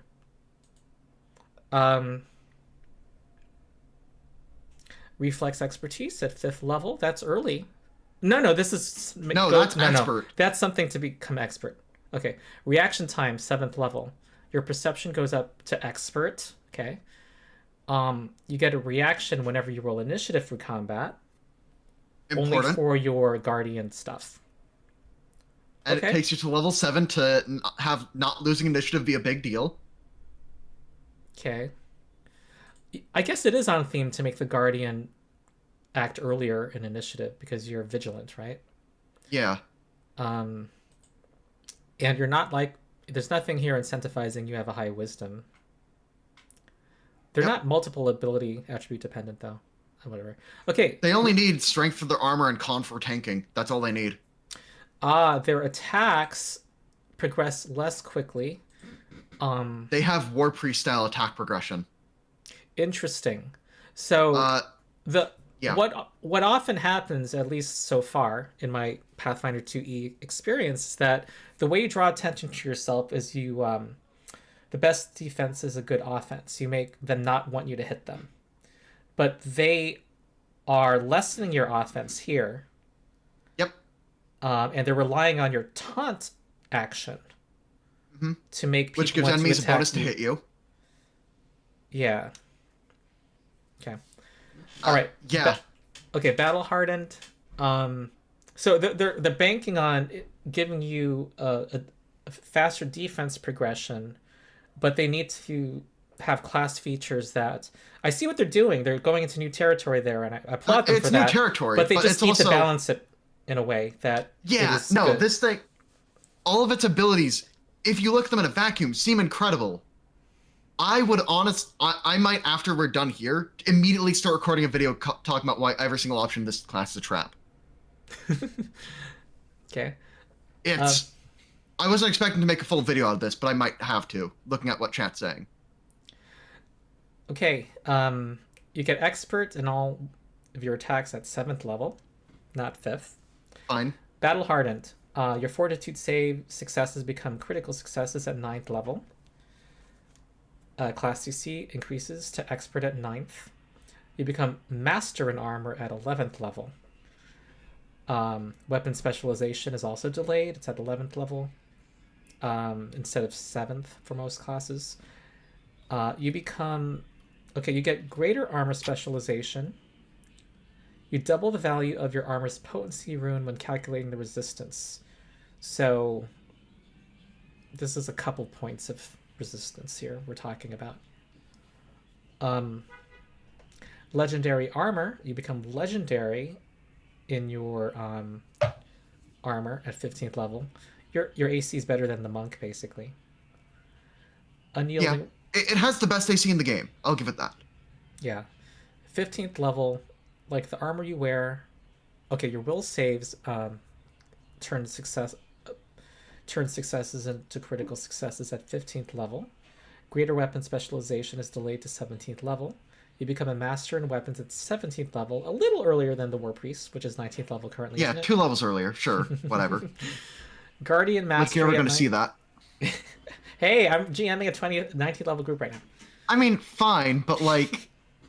Okay, Guardian Mastery 19th level, your class DC increases to Master.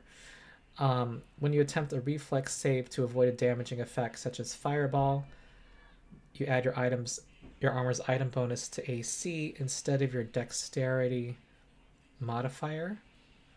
So... Weaker than so instead of your dexterity modifier, when you're in heavy armor, you're going to be adding in your +3 armor bonus. Which is... So it's like bulwark. No. What? It says you add in your armor's item bonus, which includes the armor's base item bonus. That's a +9. Mm-hmm.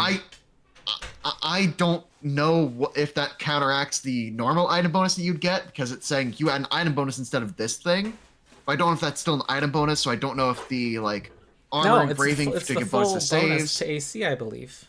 Yeah, but like, does it stack with the what's named that rune? The rune that gives bonus to saves on your armor. What's named that one? Resilient. Tip my tongue. Resilient. I don't know if it stacks with resilient or not, because item bonus. It by rule, no, it wouldn't stack because it's an item bonus.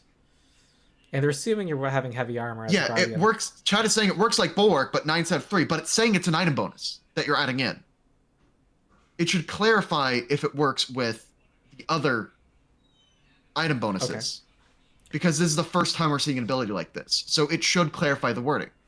I'm not going to argue if it works either way. I'm going to say that this is confusing wording. Okay. And I assume they mean it's when you attempt a reflex save against a damaging effect that you turn a success into a critical success. Okay. Yeah. Okay. All right. Let's. And it's only feats from here on out. Okay.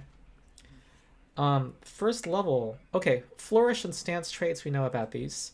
Bodyguard feat. When you intercept a strike. Whoa. Oh. During daily prep, you make one of your allies your charge. When you intercept a strike against your charge, you gain resistance to physical damage equal to 1 plus half your level for 1 round. Only the person that you're receiving the attack from gets resistance. You don't. Your charge gets resistance. But it's and they get resistance when you intercept. But then the damage gets immediately applied to you. But if follow-up attacks go to them, then those get resisted. Plunk. Okay.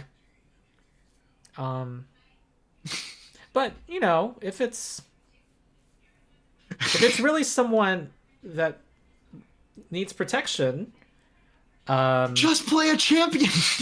Lay on hands. It resists. But champion only affects one attack of theirs. Then they can keep. If there's like 4 enemies that want to bully your ally, your charge. I mean, they'll all bully them. Fine, but like, you still only have. Okay, whatever. Larger than life. You are treated as one size category larger in order to do these combat maneuvers while wearing heavy armor. For being affected by those maneuvers, not for doing them.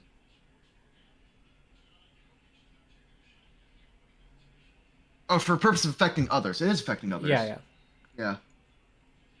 And for them also for people affecting you. Okay, that's cool. I was wondering, though, if intercept, if its radius could change somehow. Like, I was thinking immediately, like, if you're large, you can, like, protect more than one, like, have more area. So maybe something increasing how close you can be to somebody might be cool.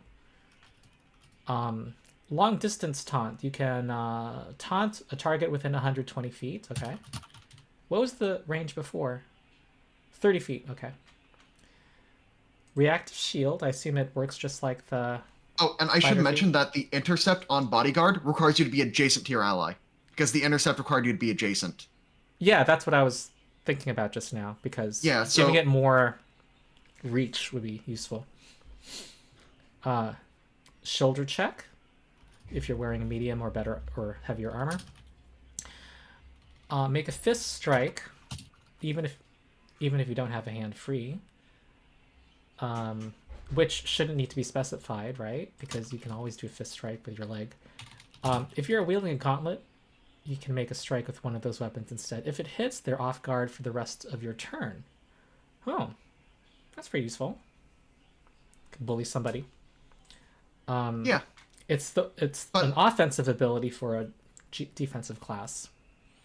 And it just makes them off guard. So I would compare this to Snagging Strike from Fighter. Mm-hmm. And it's kind of similar. Use a lower damage weapon. But Snagging Strike also applies until the start of your next turn and affects all your allies' hits. This doesn't. This is only until the end of your turn. Oh, rest of your turn. Oh. Yep, there you go. There's line text. Every single feat here has some line text. They're being conservative with this class. They're being conservative with the playtest. This class was class in the January playtest. 6th is so conservative. Huh? This class was present January 6th. Like, it was conservative. Which seemed less true. It's weird. I think they have 2 different mindsets between these 2 classes. I don't think with the commander they had this idea of let's be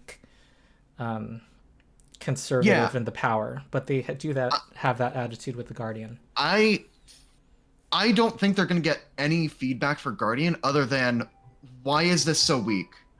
My mom is calling me. I'm going to go take a 5-minute break. Okay, cool. Unkind shove. When you push a foe away, you put the entire force of your armored form into it.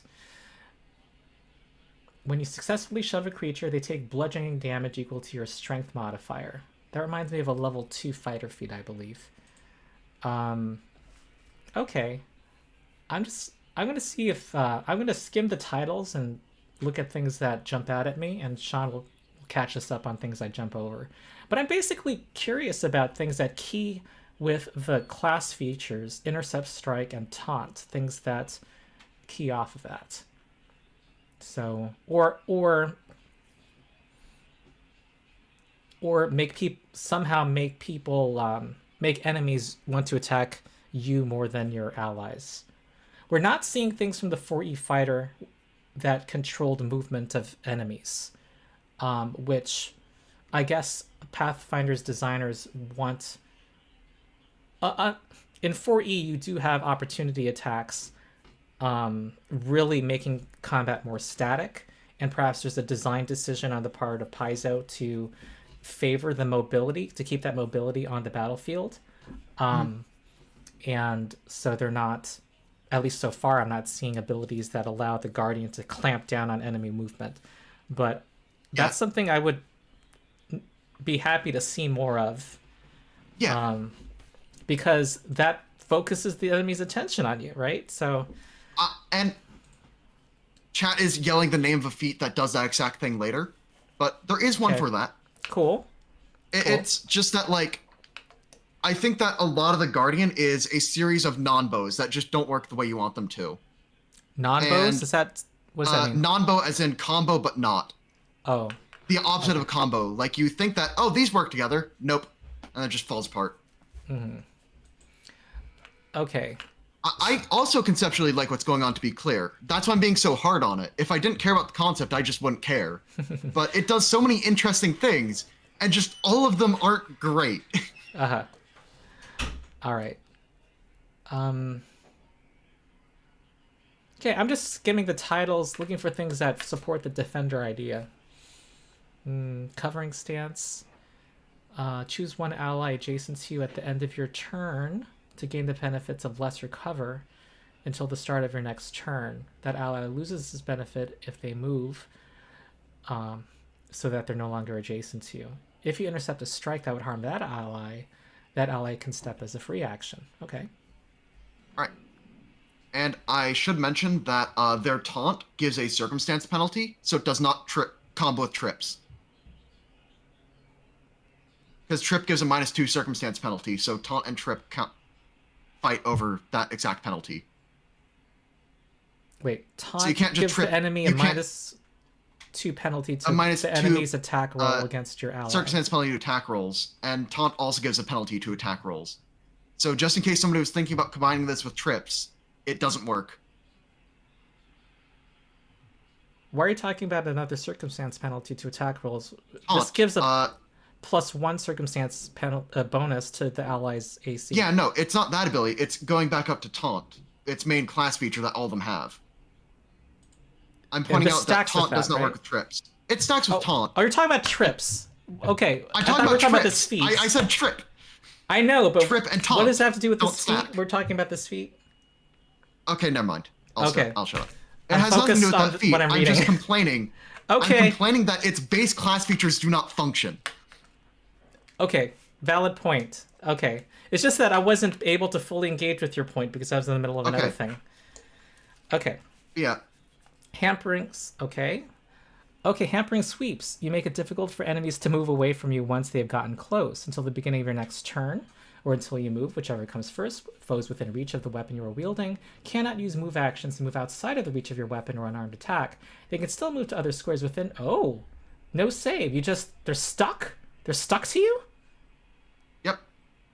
Okay, that's cool. And it's using the 3-action economy. It costs you an action. Wow. There you go. And it actively punishes you for using a reach weapon so that they can't move to as many squares. Oh, no. Wait. Because they can move to anywhere within the reach of the weapon. So using a reach weapon is actively a downside for you now. Yeah, they probably need to fix that. There's kind of like a 5e rule that has the similar effect. Yeah, that's how 5e attacks opportunity work. Yeah. But I like this idea. I mean, this is in addition to your toolkit of the intercept where you're adjacent to the ally. Here is the idea of you want to be a bottleneck. You want to not be adjacent to your ally, and you want to prevent them from being to your ally at all. So that's cool. Sure. Shielding taunt. You get the attention of even the most stubborn of foes. Okay, this improves your action economy. It lets you raise your shield and then taunt.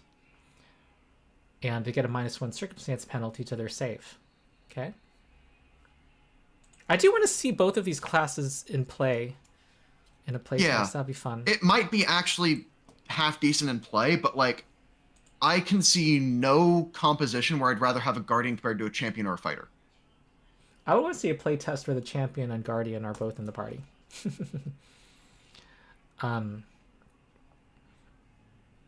Okay, I'm just looking at titles. Okay, level 4. I mean, anything you want to say about second level feats? Raise Haft with the parry trait is interesting. It's just that I would immediately jump to Bow Staff as like a good parry weapon, which has the trip trait and doesn't work with taunt, therefore. So I have nothing more to add, other than there's another ability that just kind of doesn't do what you'd want. Okay, I'm trying to absorb what it does. So you get to use a two-handed weapon as basically a shield. Oh, which gives you and if it already plus... has parry trait. Yeah, parry gives it a +1 circumstance bonus to AC, but if it already has the parry trait, it increases to +2. Okay. So you get to improve your defense while using a big old damaging two-handed weapon. Sure. With your lower accuracy. Yeah. Area cover. Blah, blah, blah. I'm just looking at names. 4th level feats.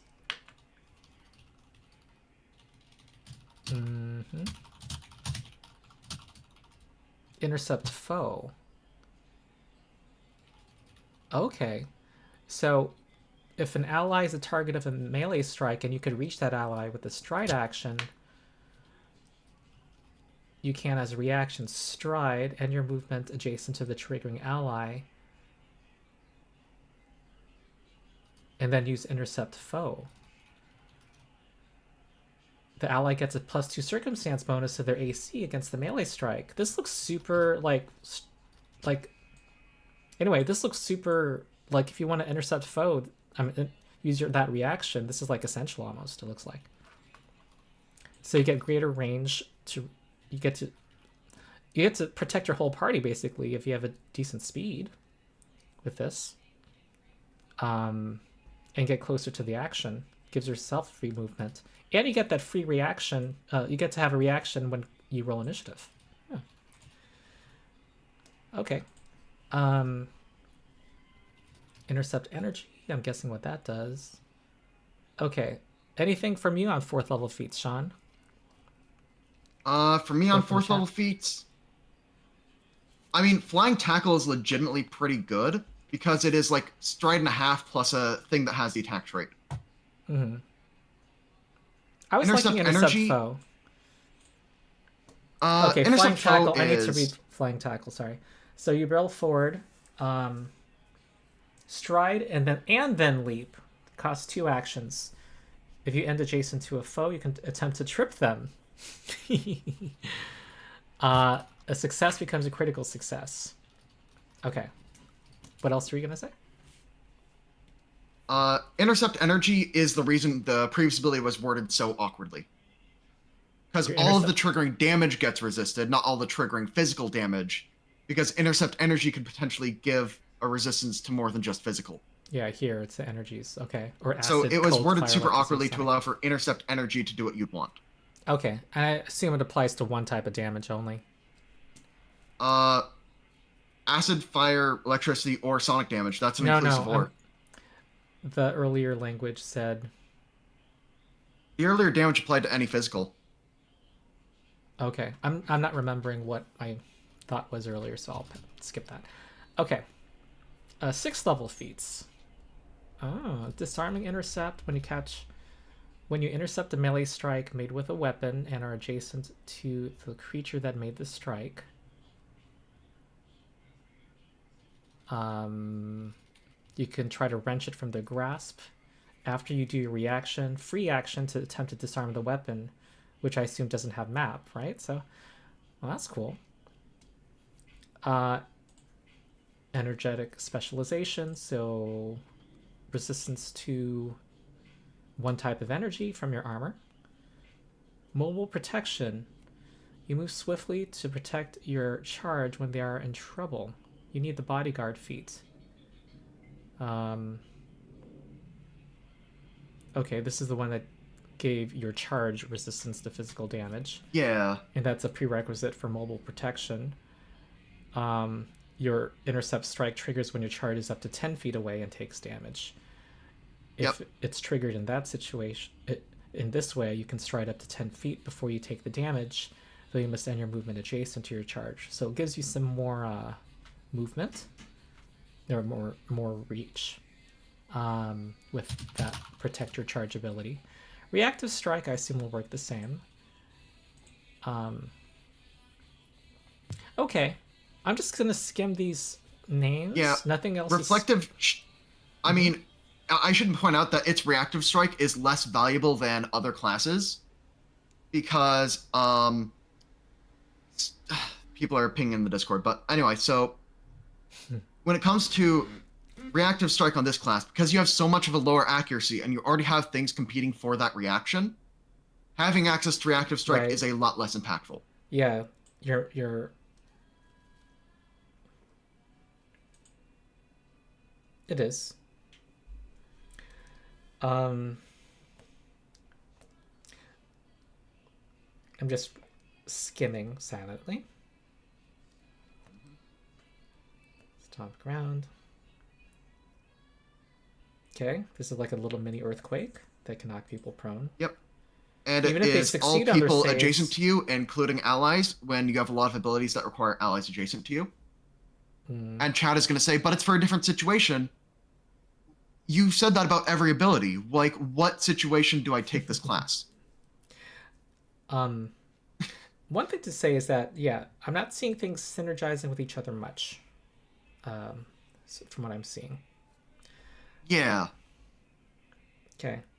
Group taunt. You get to taunt multiple enemies up to 3 targets within range. That seems like a big upgrade. First actual combo and I'm going to point this out. Group taunt works with anything that calls upon the taunt action. So it does actually work with shielding taunt. I'm not remembering what shielding.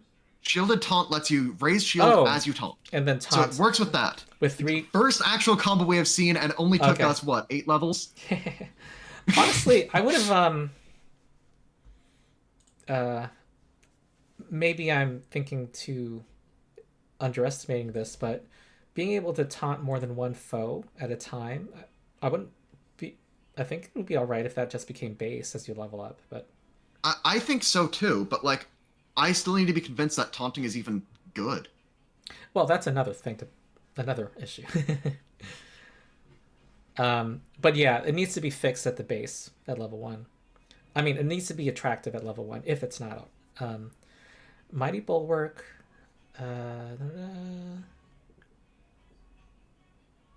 Okay, Bulwark gets buffed to all reflex saves, not just those that are damaging reflex saves. Quick intercept, an extra reaction per turn to intercept that can only be used to intercept a strike. Yes, very much like the champion feat. Repositioning block when you use shield. Oh yeah, you have shield block competing with your reaction. Yeah, just in case there was any idea of something working properly. Yeah, I'm being very mean, but like... Let's say you want to raise your shield, you taunt the foe, and you're next to your ally. The foe attacks your ally, hits your ally, you direct it against yourself, but you're not able to shield block that damage against yourself. Okay. Unless you have this feat that lets you have an extra reaction to intercept a strike. Okay.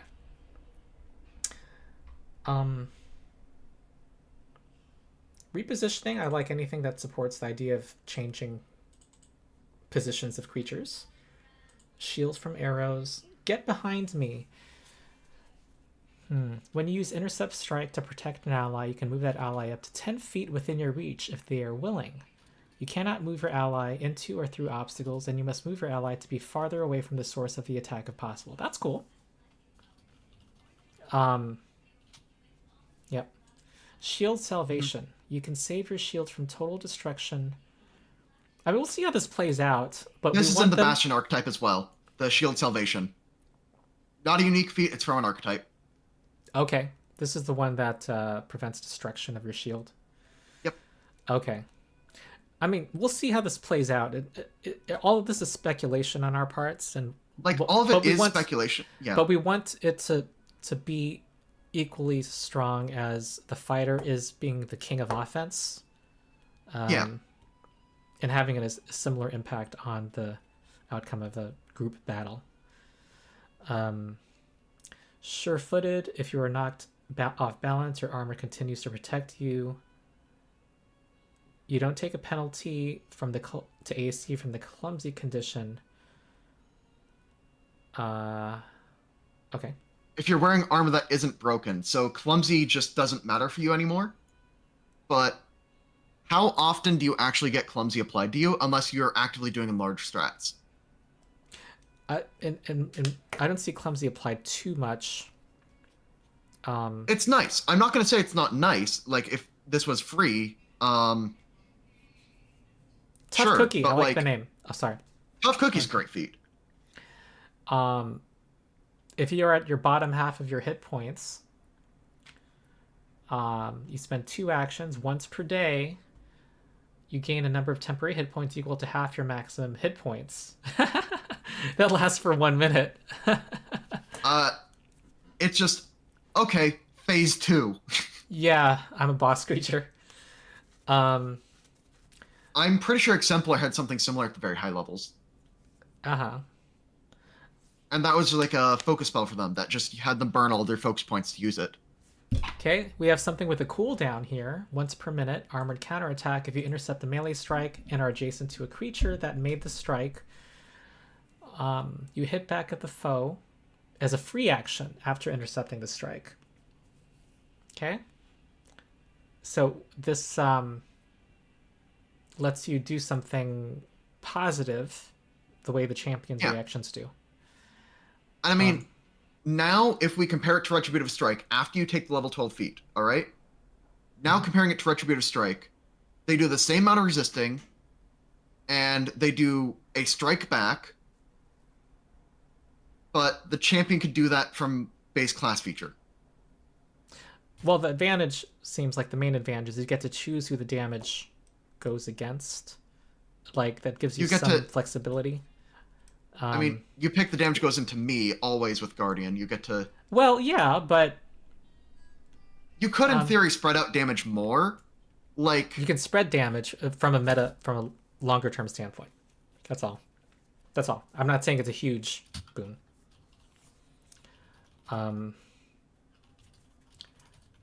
Paragon's Guard. This must be like that other feat. Your raised shield lasts through the whole combat. Though it does not synergize with the one that lets you taunt when you raise your shield, because you want to still keep raising your shield, correct? All right. Right where you want them.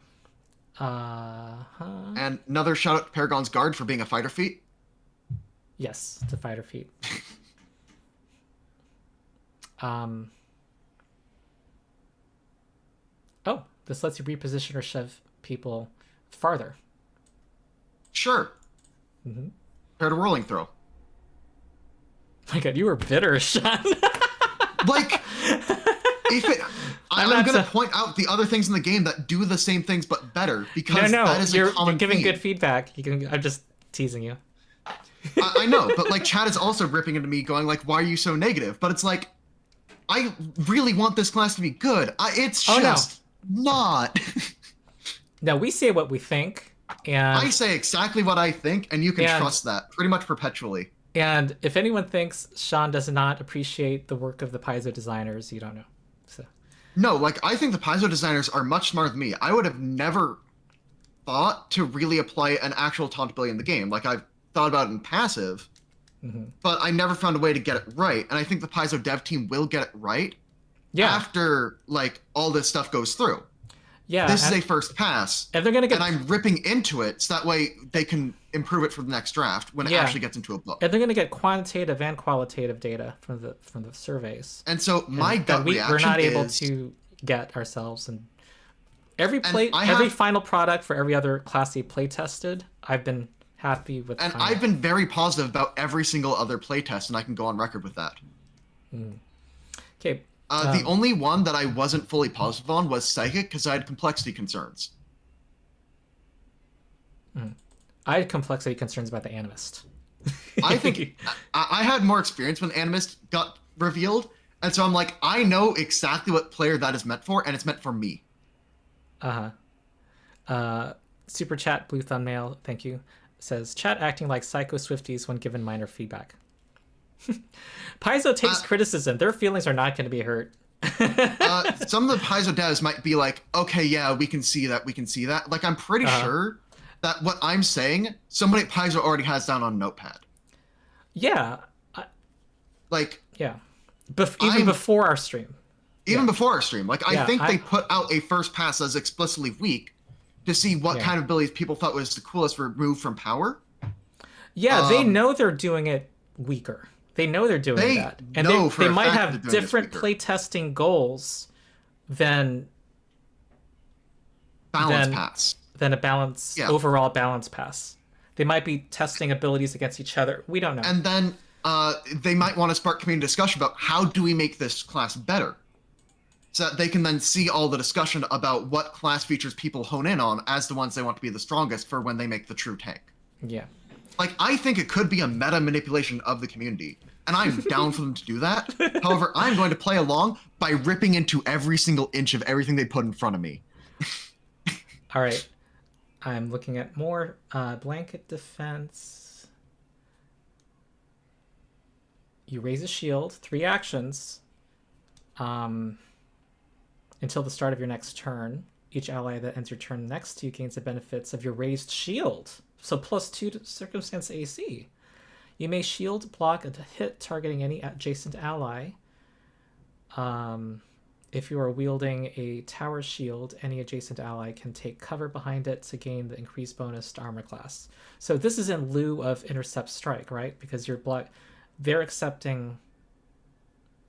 Well, I don't know. I'm actually not sure. I think blanket defense isn't great because it does require like adjacency and all this other stuff. Right. But I like that 14th level has a 3-action feat that has area effect block when fighters and other characters have 3-action whirlwind strike area attack.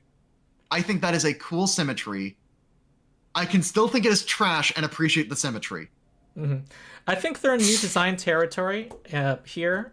I think one common complaint is you're going to say some things are underpowered, but they are in new design territory of having a defense focused. That's where the power is. It's entirely a new design territory. In a game that does not have opportunity attacks, where the foes can kind of walk around you. Yeah. They're gonna have to figure that out. And also another reason being so negative is all these things kind of rely on, well, they need to be adjacent to use their reaction, and I've already seen how much champions struggle to get within that 15 feet marker. Mm-hmm. Adjacency is a whole other ballgame. You can't even be providing flanking to do that. Okay. A champion can provide flanking. However, if the battlefield is split between like 2 combats, you can taunt people in the other group. But yeah, and people are now referencing my how to tank video where I mentioned tanking is more than just simply soaking hits. If tanking was simply soaking hits, this would be incredible. But it's not. And this fails under the other metrics. So I'll just point out one thing, and maybe the playtest will show that this is not a problem. But if the idea is you want to be adjacent to your allies to trigger one of your primary class features, that kind of screams like the need for you to be able to position the battlefield more in your favor. Yeah. And I would ask, what if they had reactive strike at level 1? Because then they can, once you get next to that ally, let's say the foe needs to actually walk past you in order to get next to your ally in the first place. In that sense, fighters are acting tanky and defensively already, but that's not available to the quote-unquote Guardian class. So, but maybe it could be a reaction that just is triggered by movement, maybe? Monk standstill. Yeah, but Yeah, possibly. Like, anyway, that's just a thought exercise. I don't know if it's better than what we have, but the idea that you're, again, I'm borrowing from the 4E fighter that I looked into for that last video of, you are shutting down movement on the battlefield through your abilities somehow. I should mention, 4E fighter also had a lot of accuracy buffing things as akin to Pathfinder 2's fighter, while having the movement denial. Yeah. Yeah. And at some point, the fighter is going to have +4 accuracy compared to the Guardian, right? Yeah. At several points in the game, that will be the case. And for like 6 of the levels in the game, that's the case. And then also, when Guardian is using taunt, their AC drops down to fighter or below fighter. Mm-hmm. So then my question is, why not just play a fighter, get a reach weapon, and swing at people that are trying to move to the squishies in the back? Mm-hmm. Yeah, there's not much reaction to enemy movement. I think that's a missing element here. And if you're just relying on your allies getting hit, like, I don't see what forward progress this class makes to actually having a fight end. How does this class generate momentum?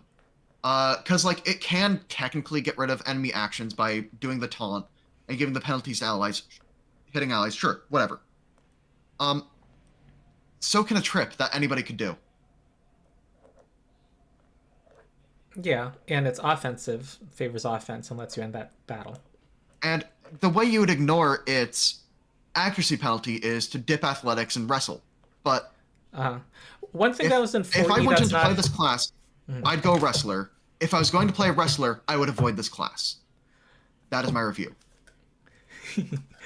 One thing that's in 4E that's not here is the fact that defenders usually wanted them to take damage not only because they have good defenses, but also they had more ability to heal. The way healing surges worked. They had maybe twice as many healing surges in a day than a squishy person in the party, and their healing surges healed more hit points. And so you had this kind of dynamic where you wanted damage. Damage against your defender was less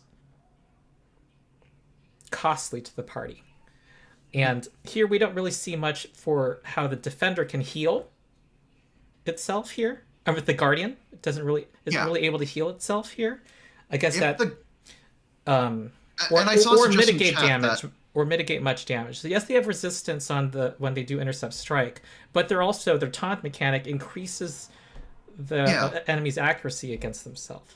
And then they're already going to be low HP from intercepting attacks. So I think taunt, and I saw the suggestion way earlier in chat, but if taunt gave temporary HP, we are now talking about a class that can actually soak this damage, make fights take far longer.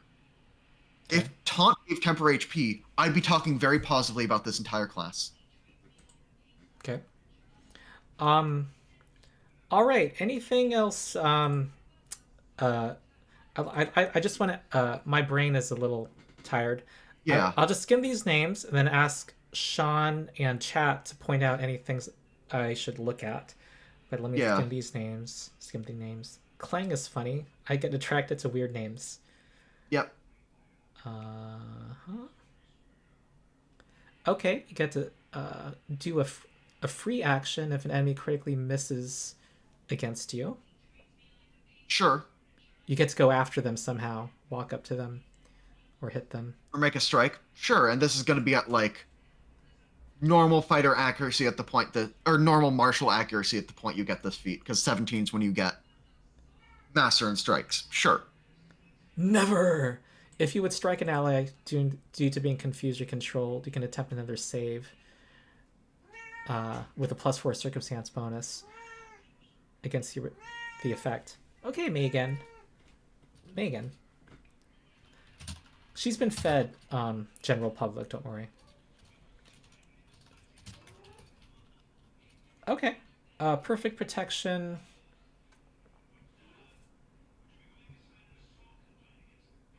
It's like the fortification rune. If you would be critically hit, DC 14 flat check. It's like the greater fortification rune. Then you get to negate it. Though I would think most optimizing players just take the fortification rune automatically. it has special. If your armor has a fortification rune, Oh, you roll DC 12 or DC 10 10 flat check. Oh, that's nice. That's spicy. Yes. All right. Okay, 20th level. Boundless Reprisals. Gain a reaction at the start of every creature's turn. Okay. Which is really great if you have reactive but I strike. think it's funny. And look at the trait on Boundless Reprisals. Look at the one trait. Oh, Fighter. Well, yeah. Because they copy-pasted from Fighter and forgot to... Yeah. Like, I'm not going to blame them for that. No. But I do think it's funny that all the best feats in this class, I can say, are from that archetype or from Fighter. Okay. Quick Vengeance. Indignant at any who would strike you or your allies, you get your revenge.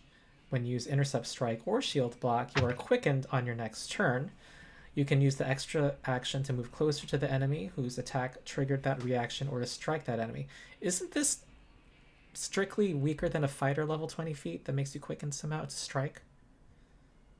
Yep. All the other level 20 feats are unconditional quicken. Yeah, this is only sometimes, and if you choose to strike with it, it has to be against that foe. Though it does give you...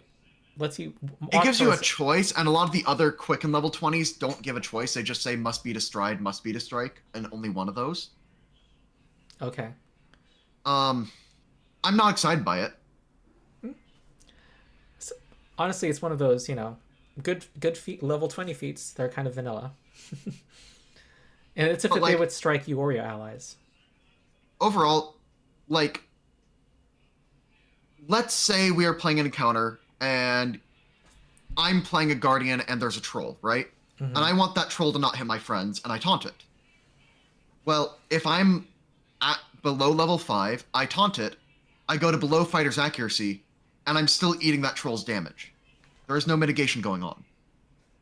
You are not actually causing the creature to do less damage. If anything, you're causing it to do more. And that's still putting strain on your healers.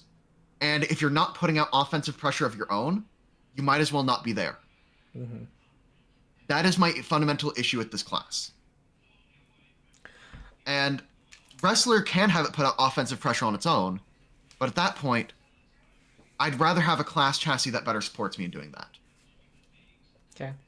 I feel like the thought experiment here is they're going into new design territory, and Pathfinder is 5e. It's especially true. This maybe it's mitigated a little by Pathfinder, but in general in these games, the best defense is to just kill the enemy. Yeah.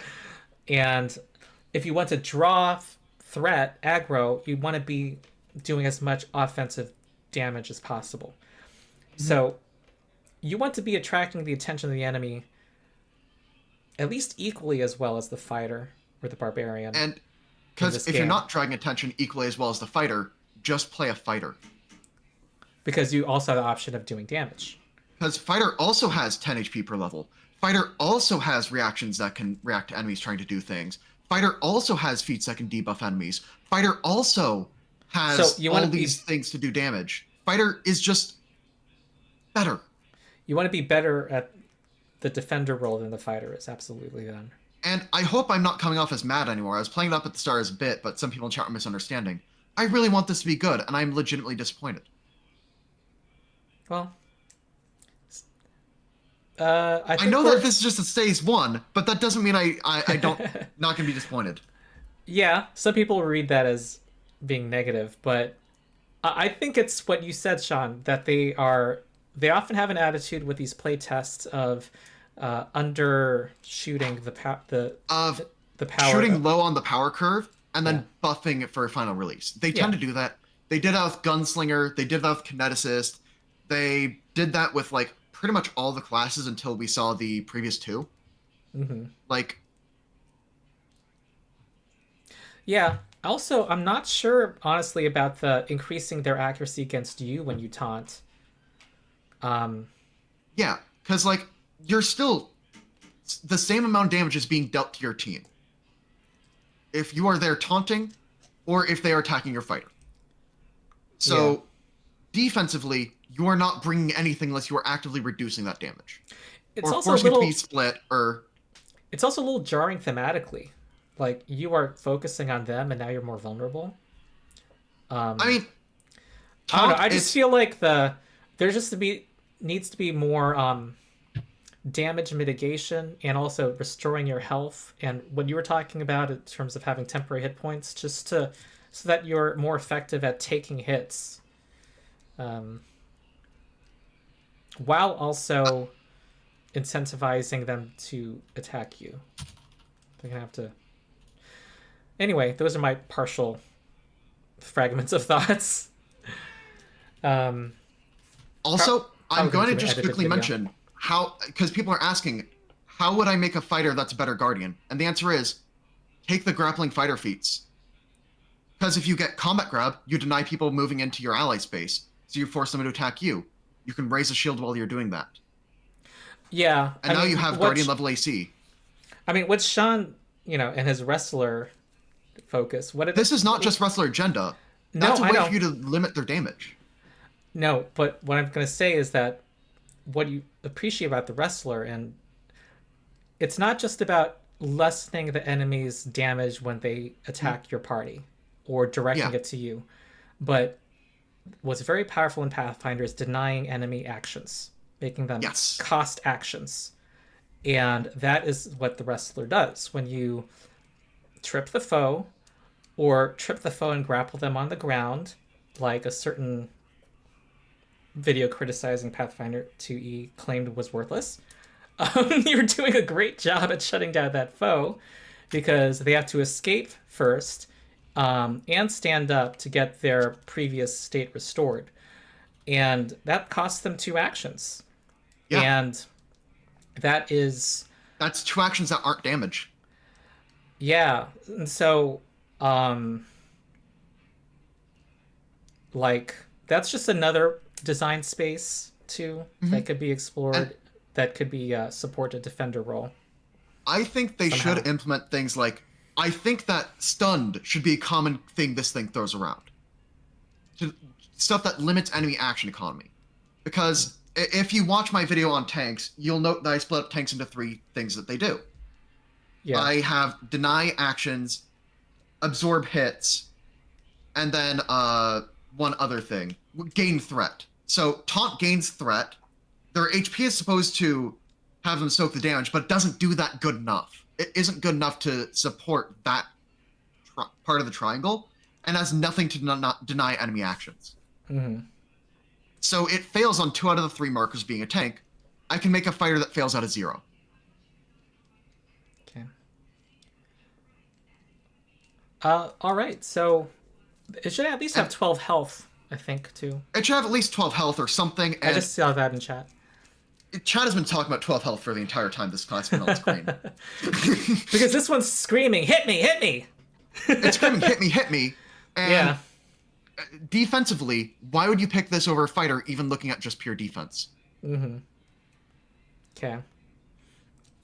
All right. I think we see a lot of, the main lines of discussion for around the Guardian class. The Commander class is exciting, and I think we just need to. Okay, what else? So. Other adjustments that I'd make to Guardian is I'd figure out a way for it to use its actions proactively to affect the field state. Because right now it just passively sits there and is a wad of HP that then gets hit. That was one thing I said about the 4E fighter in my video, that you can proactively your actions direct. I forget exactly what I said, but it's instead of having to wait for your allies to get hit, there should be a way to proactively do what some of your things, and which Taunt does, but Taunt kind of does. There could be more things. Taunt falls into another thing that I think is a trap, though, that newer players have a hard time evaluating. Any ability that gives the opponent a choice is worse than it seems. When you taunt them, you give the enemy a choice of, do you hit me or do you hit my ally? They're always going to pick the option that's worse for you. So I'm looking at it as worst case scenario on both sides, because it's always going to be a scenario. Come up with, and people said in chat, well, if you're ranged archer guardian, using long-range taunt, you're then making the enemy have a penalty to hit. Sure. And you're ignoring the rest of the class chassis. Is that taunt good enough to justify an entire team slot when a bard can just go in, Dirge of Doom? And then the bard is still a bard, and it's still providing other utility and healing. Okay. All right. So, I have less formed thoughts, this being a first reaction for me. SwingRipper definitely has, should continue saying your thoughts. But I'm basically just looking at chat now. I think I don't have much to add. Could have the +2 to hit the Guardian completely removed, and it would still be an okay ability, because then the opponent is stuck between two bad choices instead of a good choice and a bad choice. Because taunt changes what the good choice is. Removing the +2 to hit off of it would make it so that way, Okay. Then it would actually do something. The poll result was somewhat evenly split on Champion and Guardian, which was better Defender. I could see taunt having either given you temp HP or not giving them the bonus to hit, and if it did one of those, I think the entire class would be much better. And I think that they should do the temp HP approach, because then when somebody archetypes into it, they can just cut back on the temp HP. And I was wondering, what if they just got, every other marshal's accuracy? I don't think it would be broken. I think that this class is so underpowered in so many ways. You can do so many things to buff it up. Yeah, I was thinking there's just different tweaks in more than one area that would help. Yeah, and it's a few tweaks away from really working. But I really think that the design thing I want to hit home here is, if an ability presents a choice to the opponent, and one choice is not great, they're just going to pick the other. And early on, there was a Gunslinger feat that, and this was from playtest Gunslinger, and I remember this in great detail, the Gunslinger feat that has the opponent choose if they're going to duck and cover. And I read that the first time in the playtest, and I said, this is completely garbage. Because what it said in the playtest version was, you shoot the opponent, and they have a choice. Do they duck and take cover and lose the ability to make range attacks? And that's all it said. But the thing is, the opponent got to make that choice, and there's no penalty for them just taking the bullet normally. So every single time, they'll just choose to take the bullet normally, because if you ever choose to use that ability, you are using it because you want them to pick that other option. Now, if you look at how it's implemented in the base game, it has it do extra damage if they don't duck and cover, to make both options bad. Taunt does not make both options bad. Taunt relies on the Guardian being so much bulkier than everybody else that even with a -2 accuracy, or the enemy having +2 to hit, you are still the worst target. That is not true. I want chat to know that I'm not able to follow all the chat now, but I actually will read everyone's comments after. I'll look at the chat record. I'll review the record. I just want to... I think that there's a problem. I think this will be a less popular class if its accuracy is lower than the other marshals. I think people who see themselves as a tough, attack me instead, don't want War Priest accuracy. I don't think it's would be that bad to give them, champion accuracy at least. And some of their features involve the Guardian striking, and it's unfortunate that they're less good at that than other marshals. Oh, I see Michael Twilling's comment that you love me. Thank you, chat. I will read all comments if there are more comments of that nature. My opinion is that the Guardian needs to be a way less appealing target for taunt in its current state to work. Somehow. Okay. My brain is kind of melted now. Any last thoughts? I need to give my quick opinion on can they wrestle. In terms of the commander, it can. However, it's a little bit weirder to use things like combat grab, as you're going to be throwing out 2-action tactics some of the time. But a lot of the time, you can get off the combat grab and then get other people to help you get in there and run in. But fundamentally, they like 2-action activities a lot. So Wrestler won't give them a whole lot they actually want to use. But their base strikes aren't that great, so Wrestler will probably be like a B tier option for them. So my question was if a party wants to collectively wrestle. If a party wants to collectively wrestle, you then have a cleric. Or not necessarily collectively wrestle, but use the wrestling tactic in their party. If they want to use wrestling tactic in the party, the way to do that is you have 1 or 2 characters that have the option to do the thing. So when it becomes good, you can do it. Mm-hmm. And who are those 1 to 2 characters that take it? Whoever feels like it. Okay. And for Guardian, my thing is, Wrestler fixes one of their major issues, which is they don't have anything proactive to do. And it also lets them ignore their bad accuracy by using athletics instead. They're still a B-tier Wrestler because the Wrestler class chassis completely falls apart on them. Okay. There's no reason to play them as a Wrestler over a champion that can use Athletic Rush. Okay. All right. So, what's the future for I'll ask SwingRipper to say what he plans to do around this playtest, but I probably will do an edited video on each class. I don't know about an actual. I saw a request for me to do a Foundry demonstration. I saw a request for you to do a Foundry demonstration. I know in my channel. I know, but those are like. There's so much work to put together. There's work that goes into them. There's a lot of behind-the-scenes work that people don't see about them. Maybe a live stream. Like, I could see another live stream tent, because, like, people asked, hey, are you going to do something like what you did for the Exemplar playtest? Yeah, and have a TPK. And I could see that we could probably do one of those, and I'm not going to commit to this day. First time I'm floating this out there for chat. Don't take this as gospel. But I have midterms exactly a week from now, but then that weekend after that, I should probably be free. I will say this. I see it's in the cards, but it won't be soon because you just mentioned midterms. And I also I see myself working on these edited videos. There are people who are not tuning in who just want to see, what's the 20-minute video on this. Though my history, I probably won't make it that short. But with now editorializing, I'm released my video. Okay. The stream's ending, so I'm gonna go plug myself. Yeah. If people haven't already detected, SwingRipper is a great person to subscribe to and to find content in his library on questions of Pathfinder optimization and strategy and whatever else you'd like to say. Go ahead.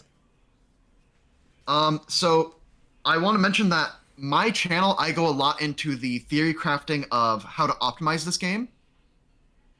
And people are saying, do you have midterms in April? What are you talking about? No, I do mean midterms. I'm in a quarter system.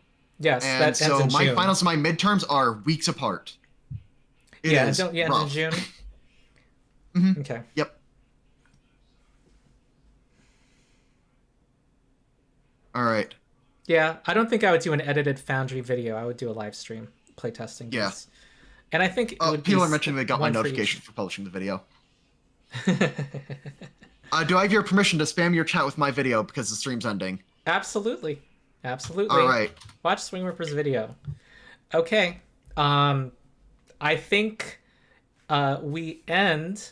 Oh my god, can I play the Rules Lawyer music as a theme? That would be so cool. It would be kind of fun. Let me do it. While I do that, can fill the dead space. Yeah, and I want to quickly review. I love what they did with the Commander. I think Guardian needs another pass through for making it less of a wad of HP that just kind of exists. Because it has the defensive power of a fighter, and then not much more. And if it has another pass to make it actually a true tank, I would love it. Thank you, Sean SwingRipper. As we conclude our Rules Lawyers stream, we are going to thank you everybody in chat for joining us and sharing your thoughts. I am going to read all the comments afterward. Subscribe to SwingRipper's channel. Subscribe to mine if you haven't yet. Subscribe to that channel as well. What the fuck is wrong with you if you haven't subscribed yet? The subscribe button, if I look at myself, I think it's that way. No, Discord mirrors, it's that way, it's that way. It's that way. Okay, I forgot Discord mirrors, if you look at it on your side. It's that side. Go hit the subscribe button. Bell, bell, bell, bell, bell, bell, okay, bell, if you want to give feedback to the playtest, go to the Paizo forums. If you want to play Pathfinder, join the Discord. We're 5,000 strong. You get to play Pathfinder for free. We have our own drop-in, drop-out organized play system. And support my Patreon if you haven't yet.